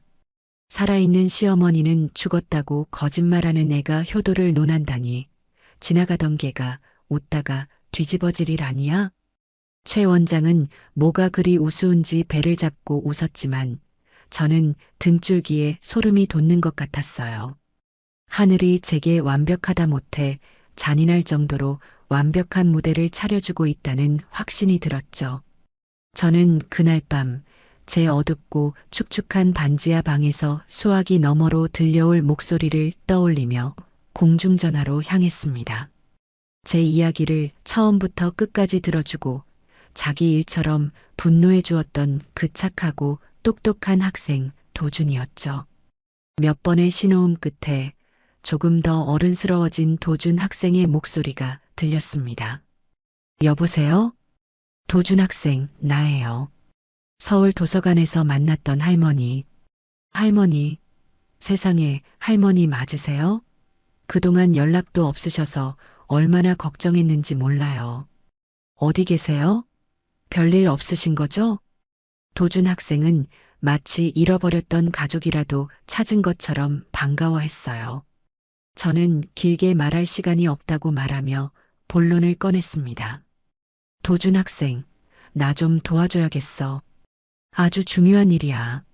학생의 도움이 꼭 필요해. 저는 도준 학생에게 지난 몇 달간의 제 모든 계획을 털어놓았습니다. 부산에 내려와 박복자로 살게 된 이야기, 반찬 가게에서 일하며 며느리를 마주친 이야기, 그리고 광송의 자선 파티에서 효를 주제로 연설하게 될 며느리에 대한 이야기까지요. 제 이야기를 다 들은 도준 학생은 한참 동안 말이 없더니 이내 분노와 결심이 뒤섞인 목소리로 말했습니다. 할머니, 걱정 마세요. 제가 당장 내려갈게요. 그런 사람들은 반드시 자기가 한 짓에 대한 대가를 모든 사람들 앞에서 똑똑히 치러야죠. 제가 할머니의 가장 강력하고 날카로운 무기가 되어 드릴게요. 그 듬직한 말에 눈물이 핑 돌았지만 지금은 울 때가 아니었죠. 우리는 약속을 정하고 전화를 끊었습니다. 며칠 뒤 도준 학생은 약속대로 부산에 내려왔어요. 예전보다 더 늠름하고 어른스러워진 모습이었죠. 우리는 제 반지하 방에서 머리를 맞대고 구체적인 계획을 세웠습니다. 우리의 무기는 바로 영상이었어요. 도준 학생은 전문가용 카메라까지 빌려왔더군요. 우리는 먼저 유리미의 SNS에 있는 모든 사치스러운 사진들을 전부 내려받아 날짜별로 정리했습니다. 그리고 다음 날 새벽 우리는 촬영을 시작했어요. 저는 일부러 더 남루하고 허름한 옷을 입고 화장기 없는 얼굴로 카메라 앞에 섰습니다. 도준 학생은 제가 일하는 반찬 가게 주방의 고된 모습, 제가 사는 어두컴컴한 반지하 방의 처참한 모습, 그리고 공원 벤치에 홀로 앉아 멍하니 하늘을 바라보는 제 외로운 뒷모습을 묵묵히 카메라에 담았어요. 마지막으로 도준 학생은 제 얼굴을 가까이에서 비추며 말했습니다.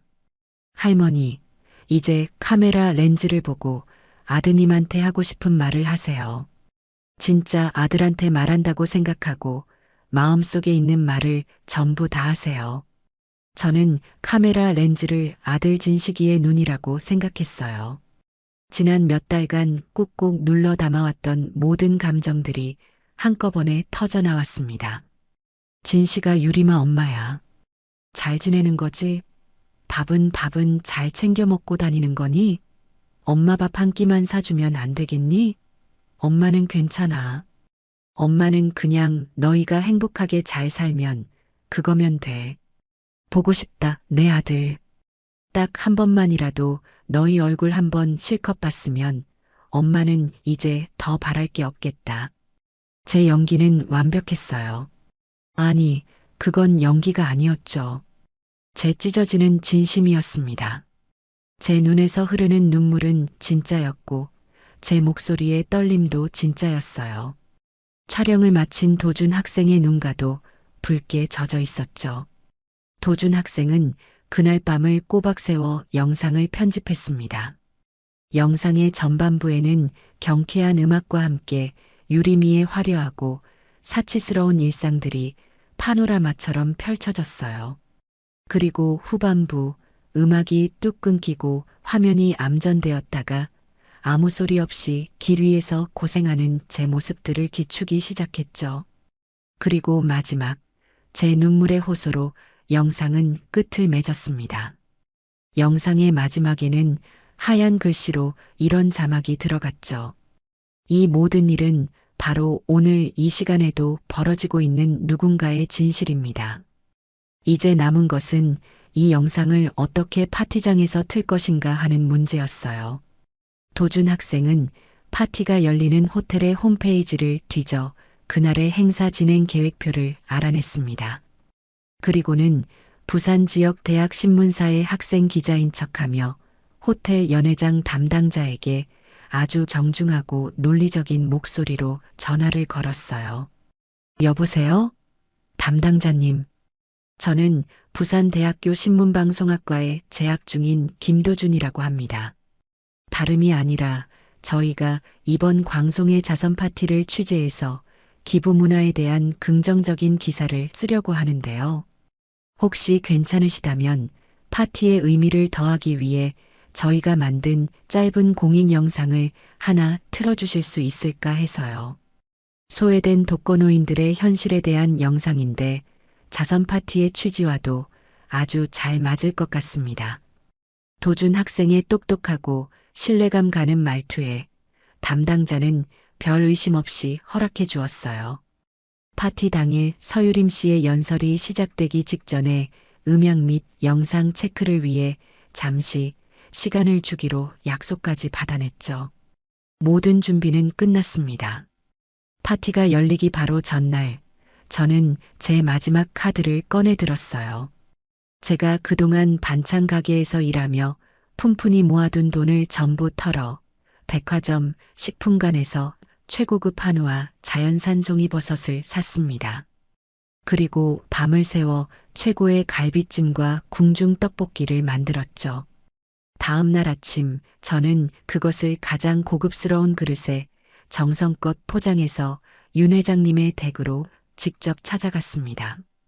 회장님, 제가 드릴 건 없고 연말에 이렇게 큰 행사 치르시느라 고생이 많으실 것 같아서 기운 내시라고 한번 만들어 와봤습니다. 제 성의이니 부디 받아주세요. 윤 회장님은 처음에는 아유, 복자씨. 뭘 이런 걸 다. 괜찮아요. 라며 손사래를 쳤지만 제 진심 어린 눈빛과 정성 가득한 음식을 보고는 이내 마음을 열었어요. 복자 씨는 참 정이 많은 사람이야. 늘 고마워요. 이렇게 귀한 걸 저녁에 남편이랑 고맙게 잘 먹을게요. 별 말씀을요. 회장님처럼 마음 따뜻한 어른이 저희 동네에 계셔서 저희 같은 사람들도 마음 든든하게 힘을 얻고 삽니다. 오늘 파티 성대하게 잘 치르세요.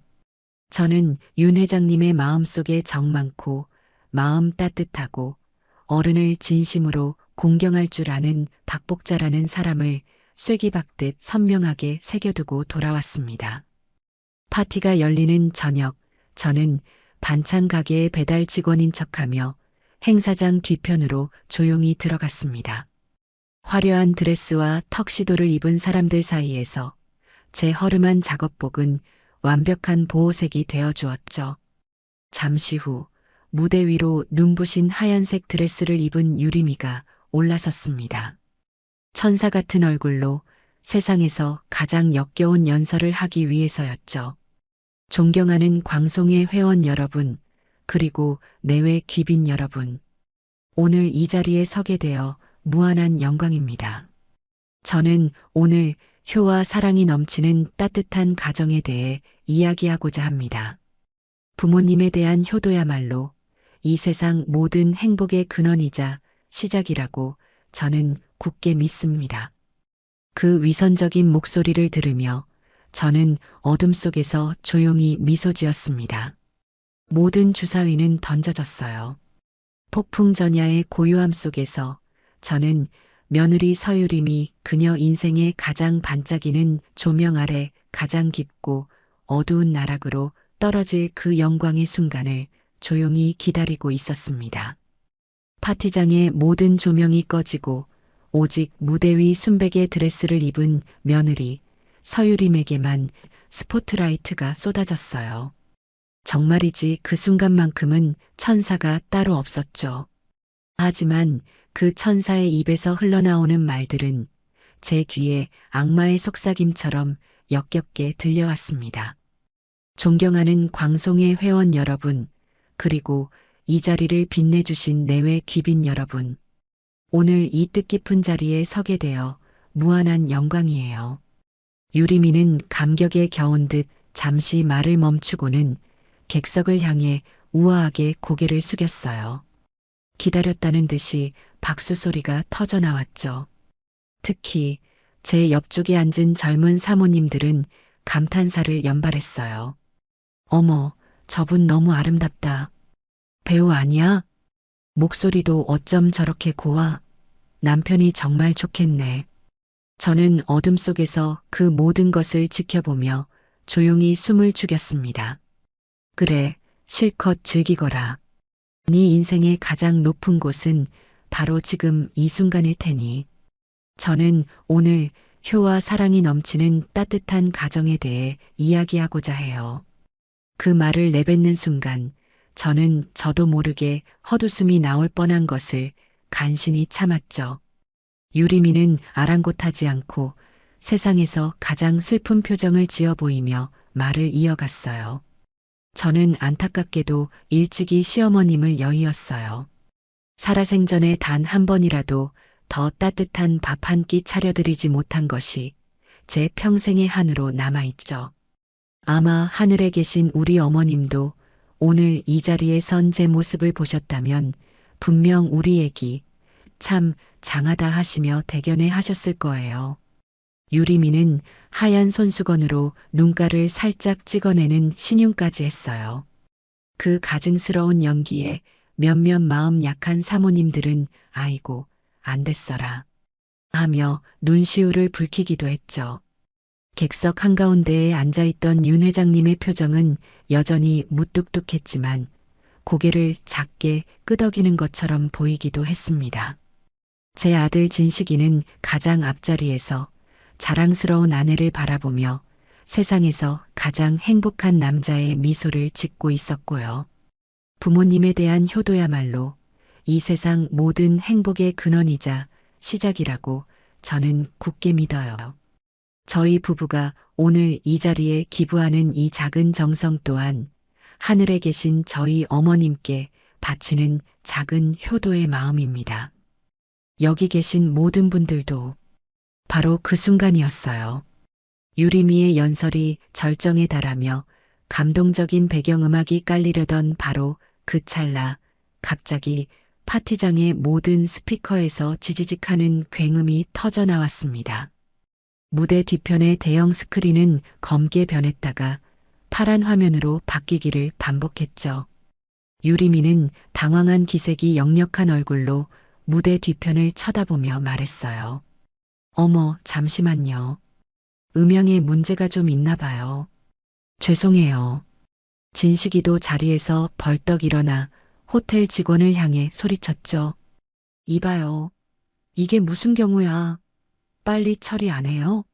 사람들은 갑작스러운 방송사고에 웅성거리기 시작했습니다. 어머, 어떡해. 중요한 순간인데. 호텔 수준이 왜 이래? 행사 하나 제대로 진행을 못하고 웅성거림이 커질 무렵 갑자기 스크린이 환하게 켜졌습니다. 하지만 그곳에 나타난 것은 아름다운 배경화면이 아니었죠.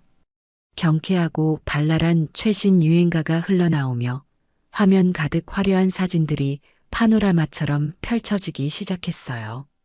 요트 위에서 샴페인을 터뜨리는 유리미와 진식이의 모습, 최고급 호텔 스위트룸에서 아침을 맞는 모습, 백화점 명품관을 통째로 빌린 것처럼 쇼핑백을 들고 있는 유리미의 모습, 그 모든 사진들은 유리미의 SNS에 있던 바로 그 사진들이었죠.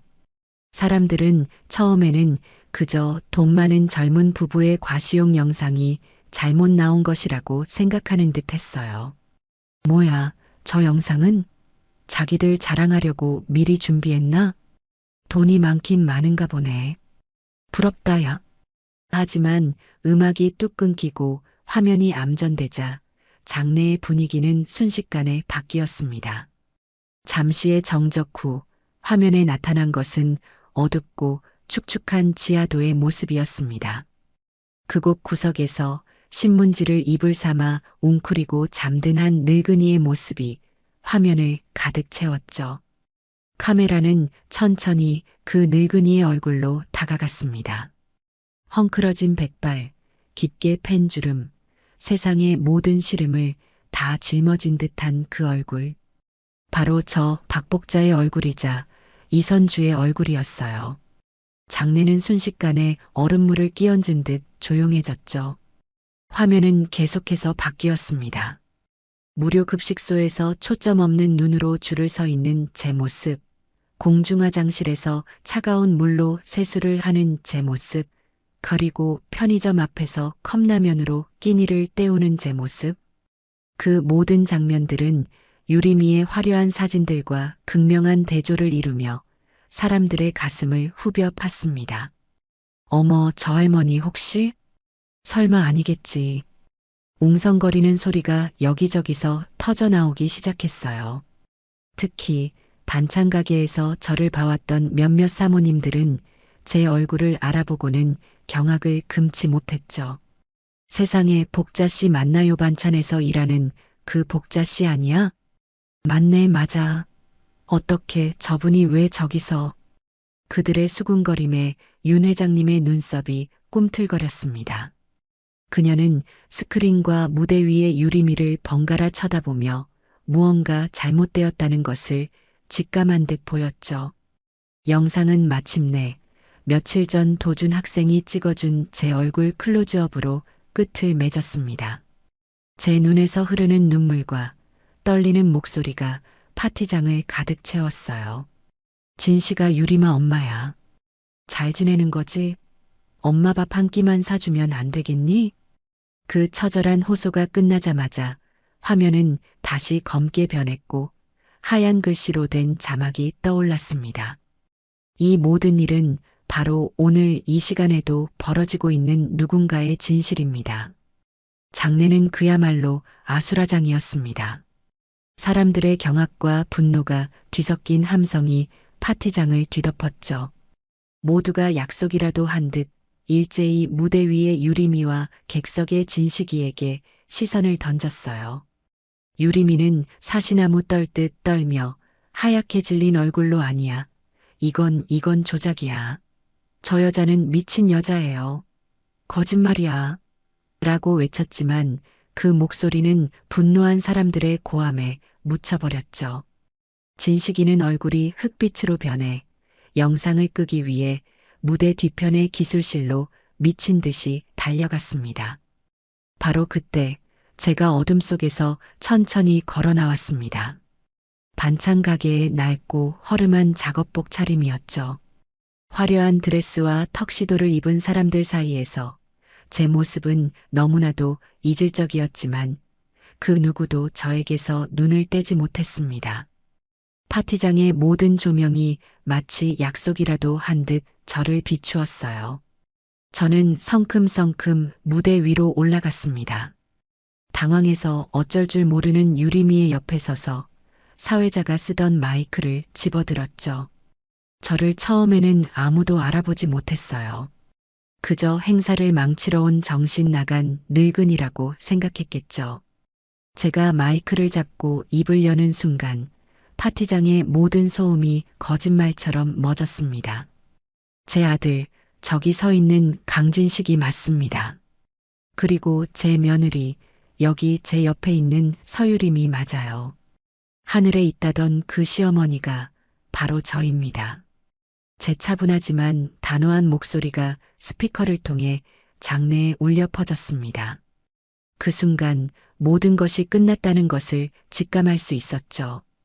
유리미는 으악 하는 짐승 같은 비명을 지르며 그 자리에 주저앉아 버렸고 기술실 문을 열고 나오려던 진식이는 제 얼굴을 확인하고는 그 자리에 얼어붙어 버렸습니다.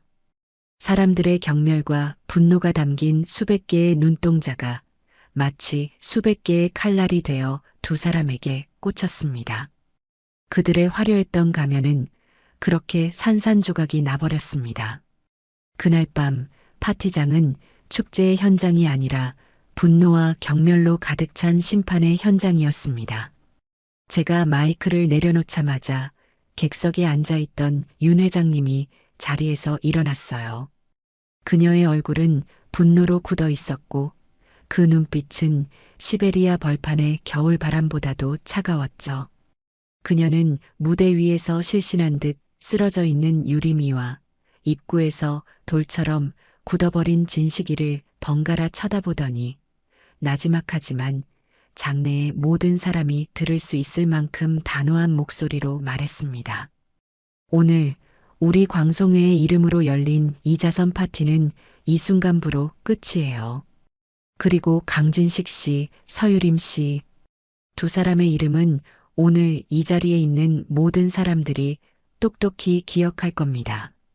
우리 모임에, 아니, 이 부산 땅에 당신들처럼 천륜을 저버린 사람들은 두 번 다시 발 디딜 수 없을 줄 아세요. 윤 회장님의 그 말은 사형 선고나 다름없었죠. 그녀의 말이 끝나자마자 사람들은 약속이라도 한 듯 썰물처럼 빠져나가기 시작했어요. 그들은 진식이와 유리미의 곁을 지나가며 노골적인 경멸의 눈빛을 보냈고 비난을 한마디씩 던지는 것을 잊지 않았죠. 어떻게 사람이 저럴 수가 있어. 쯧쯧. 짐승만도 못한 것들이 어디 와서 효도를 우누네. 소름 끼쳐 정말. 당신들 오늘부터 이 동네에서 얼굴 들고 다닐 생각은 꿈도 꾸지 마. 화려했던 파티장은 순식간에 텅 비어버렸고 남은 것은 값비싼 음식과 쏟아진 와인잔 그리고 모든 것을 잃어버린 두 사람뿐이었습니다. 저는 그 모습을 말없이 지켜보다가 조용히 무대 뒤편으로 사라졌어요. 제 역할은 여기까지였으니까요. 다음 날부터 소문은 걷잡을 수 없는 불길처럼 동네 전체로 번져나갔습니다. 미용실의 최 원장과 부동산의 박 사장은 본의 아니게 제 거미줄의 가장 강력한 스피커가 되어 주었죠. 제가 미용실에 들르자 최 원장은 제 손을 붙잡고 난리를 쳤어요. 어머머, 복자씨. 아니, 사모님. 세상에, 제가 그것도 모르고. 그 서유리미가 그 나쁜. 내가 그럴 줄 알았어. 처음부터 뭔가 구린 구석이 있다니까. 살아계신 시어머니를 죽었다고 하질 않나. 돈 쓰는 씀씀이가 보통이 아니라니까. 부동산 박 사장도 마찬가지였죠. 어쩐지 계약할 때부터 찝찝하더라니. 다 늙은 어머니 등쳐서 번 돈으로 그렇게 떵떵거리고 살았던 거구먼. 아이고 사모님. 정말 고생 많으셨어요. 소문은 꼬리에 꼬리를 물고 부풀려졌습니다. 아들 내외는 동네에서 완전히 고립되었어요. 그들이 자주 가던 고급 레스토랑은 그들의 예약을 거절했고 유리미가 매일같이 출근 도장을 찍던 필라테스 센터에서는 회원들의 항의에 못 이겨 그녀를 강제 탈퇴시켰죠. 그들이 사는 아파트 엘리베이터에서 마주치는 이웃들은 그들을 벌레 보듯 피하거나 대놓고 욕설을 퍼붓기도 했습니다. 그들이 그토록 자랑스러워하던 그 화려한 성은 이제는 그들을 가두는 차가운 감옥이 되어버렸어요. 사회적인 매장보다 더 무서운 것은 경제적인 몰락이었습니다. 진식이가 하던 사업은 사람 사이의 신뢰와 평판이 중요한 일이었죠. 파티에 참석했던 지역 유지들 사이에서 페류나 강진식이라는 낙인이 찍히자 사업 파트너들은 줄줄이 투자를 철회했습니다. 진식이가 애타게 전화를 걸어도 돌아오는 대답은 냉담했죠. 김 사장님, 제발, 이건 오해입니다. 제가 다 설명할 수 있어요. 설명은 무슨 설명? 강 사장, 부모도 못 알아보는 사람이랑은 사업 못하지. 이 바닥에서 신용 잃으면 끝인 거 몰라. 앞으로 연락하지 말게. 은행은 대출금의 즉각적인 상환을 요구했고 단골들은 모두 발길을 끊었으며 직원들마저 그를 떠나갔습니다. 그들이 제 돈으로 쌓아 올렸던 모래성은 파도 한 번에 허무하게 무너져 내렸습니다. 저는 도준 학생의 도움을 받아 그동안 모아두었던 모든 증거들을 가지고 변호사를 찾아갔습니다. 도준 학생이 소개해준 변호사는 제 이야기를 듣더니 의로운 분노를 터뜨리며 제 손을 꽉 잡았죠. 어머님, 얼마나 마음고생이 심하셨어요. 걱정 마십시오. 이건 단순한 가족 간의 금전 문제가 절대 아니에요. 명백한 사기 및 사문서 위조에 해당합니다. 어머님을 해외로 보내고 집을 판 행위는 처음부터 어머님의 재산을 편취하려는 명백한 기망 행위였어요. 여론의 힘도 우리 편입니다. 제가 반드시 승소해서 어머님의 돈을 모두 돌려받고 저들을 법의 심판대에 세우겠습니다. 여론의 힘은 무서웠어요. 파티에 참석했던 누군가가 그날의 영상을 인터넷에 올렸고 제 사연은 순식간에 온라인 커뮤니티와 뉴스 기사를 통해 전국으로 퍼져나갔습니다. 한때 저를 문전박대했던 경찰서에서도 먼저 연락이 와 정식으로 수사를 진행하겠다고 알려왔죠. 세상이 드디어 제 편이 되어주기 시작한 거예요. 모든 것을 잃고 빚더미에 올라앉은 아들 내외가 제 반지하 방으로 찾아온 것은 싸늘한 겨울비가 내리던 어느 날 저녁이었습니다.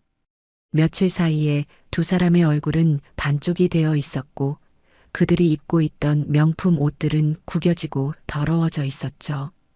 그들은 제 방 앞에 서서 젖은 생쥐꼴로 문을 두드렸습니다. 제가 문을 열자 두 사람은 약속이라도 한 듯 제 발 앞에 무릎을 꿇었습니다. 어머니, 저희가 잘못했어요.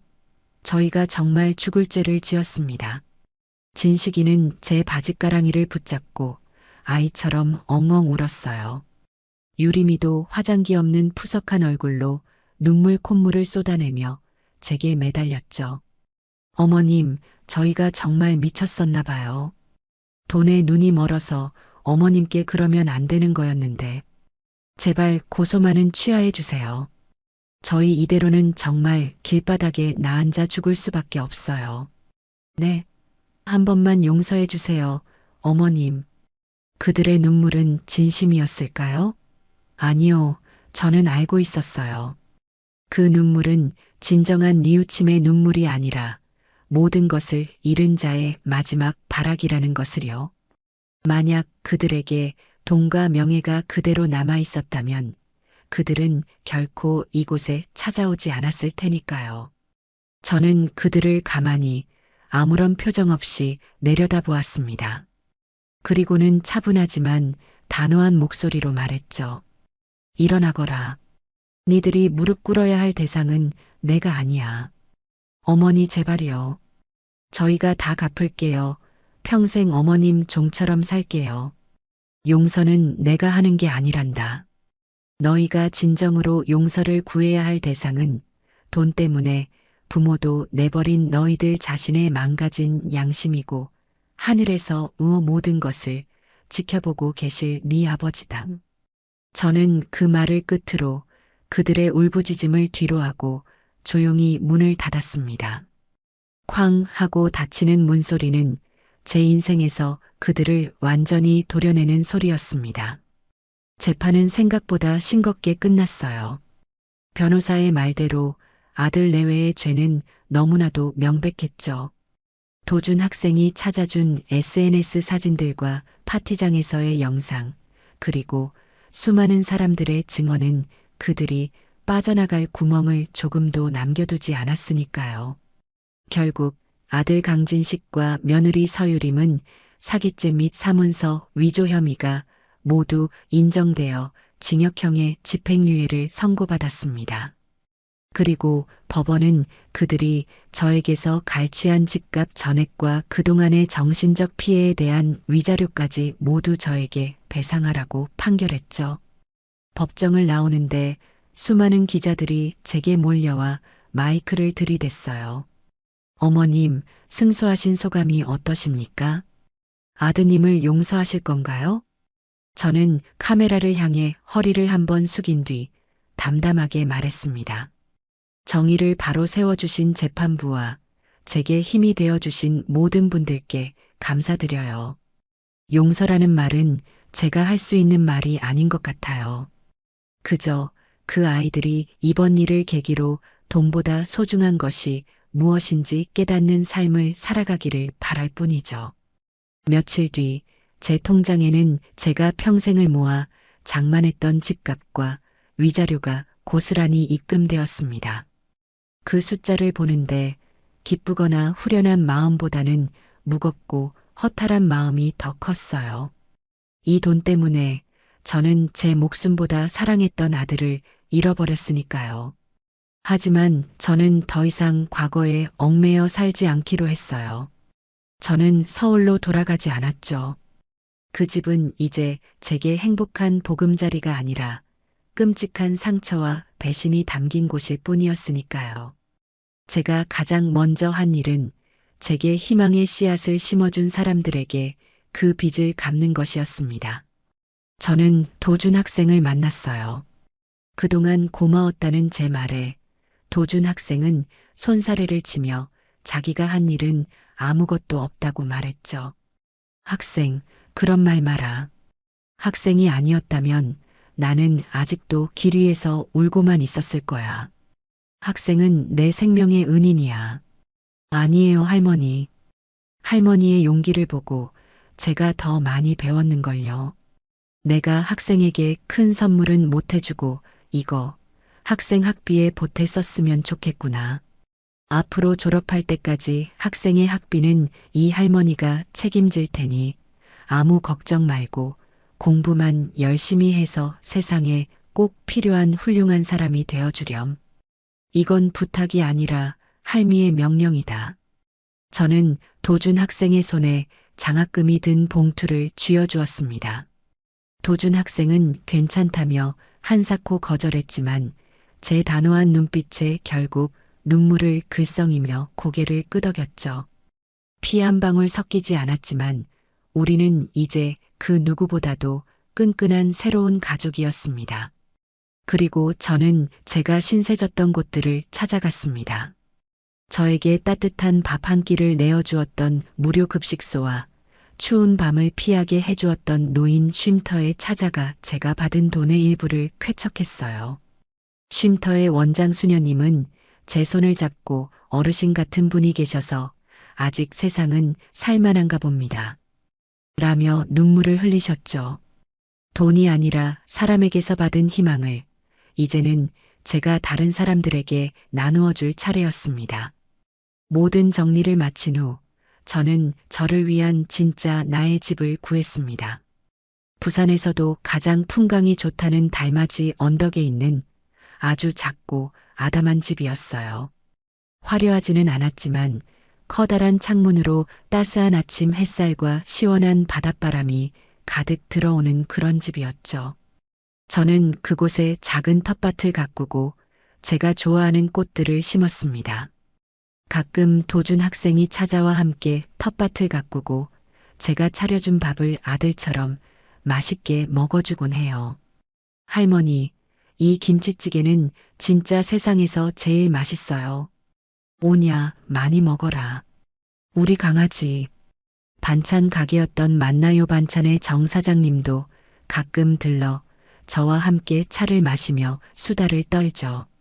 아들 진식이와 며느리 유리미는 가끔 제게 용서를 구하는 편지를 보내오지만 저는 답장하지 않아요. 그들을 미워해서가 아니에요. 이제 제 마음속에 그들이 머물 자리가 없기 때문이죠. 저는 오늘 아침에도 창문으로 쏟아지는 눈부신 햇살을 받으며 잠에서 깨어났습니다. 멀리서 들려오는 파도 소리와 갈매기 소리가 평화로웠어요. 저는 따뜻한 차 한 잔을 들고 툇마루에 앉아 반짝이는 바다를 바라봅니다. 제 인생에 불어닥쳤던 그 모진 폭풍은 이제 지나갔어요. 모든 것을 잃었다고 생각했지만 저는 오히려 더 많은 것을 얻었죠. 저는 비로소 그 누구의 아내도 그 누구의 엄마도 아닌 이선주라는 이름의 온전한 나 자신으로서의 삶을 살게 된 거예요. 그리고 저는 지금 더할 나위 없이 행복하답니다.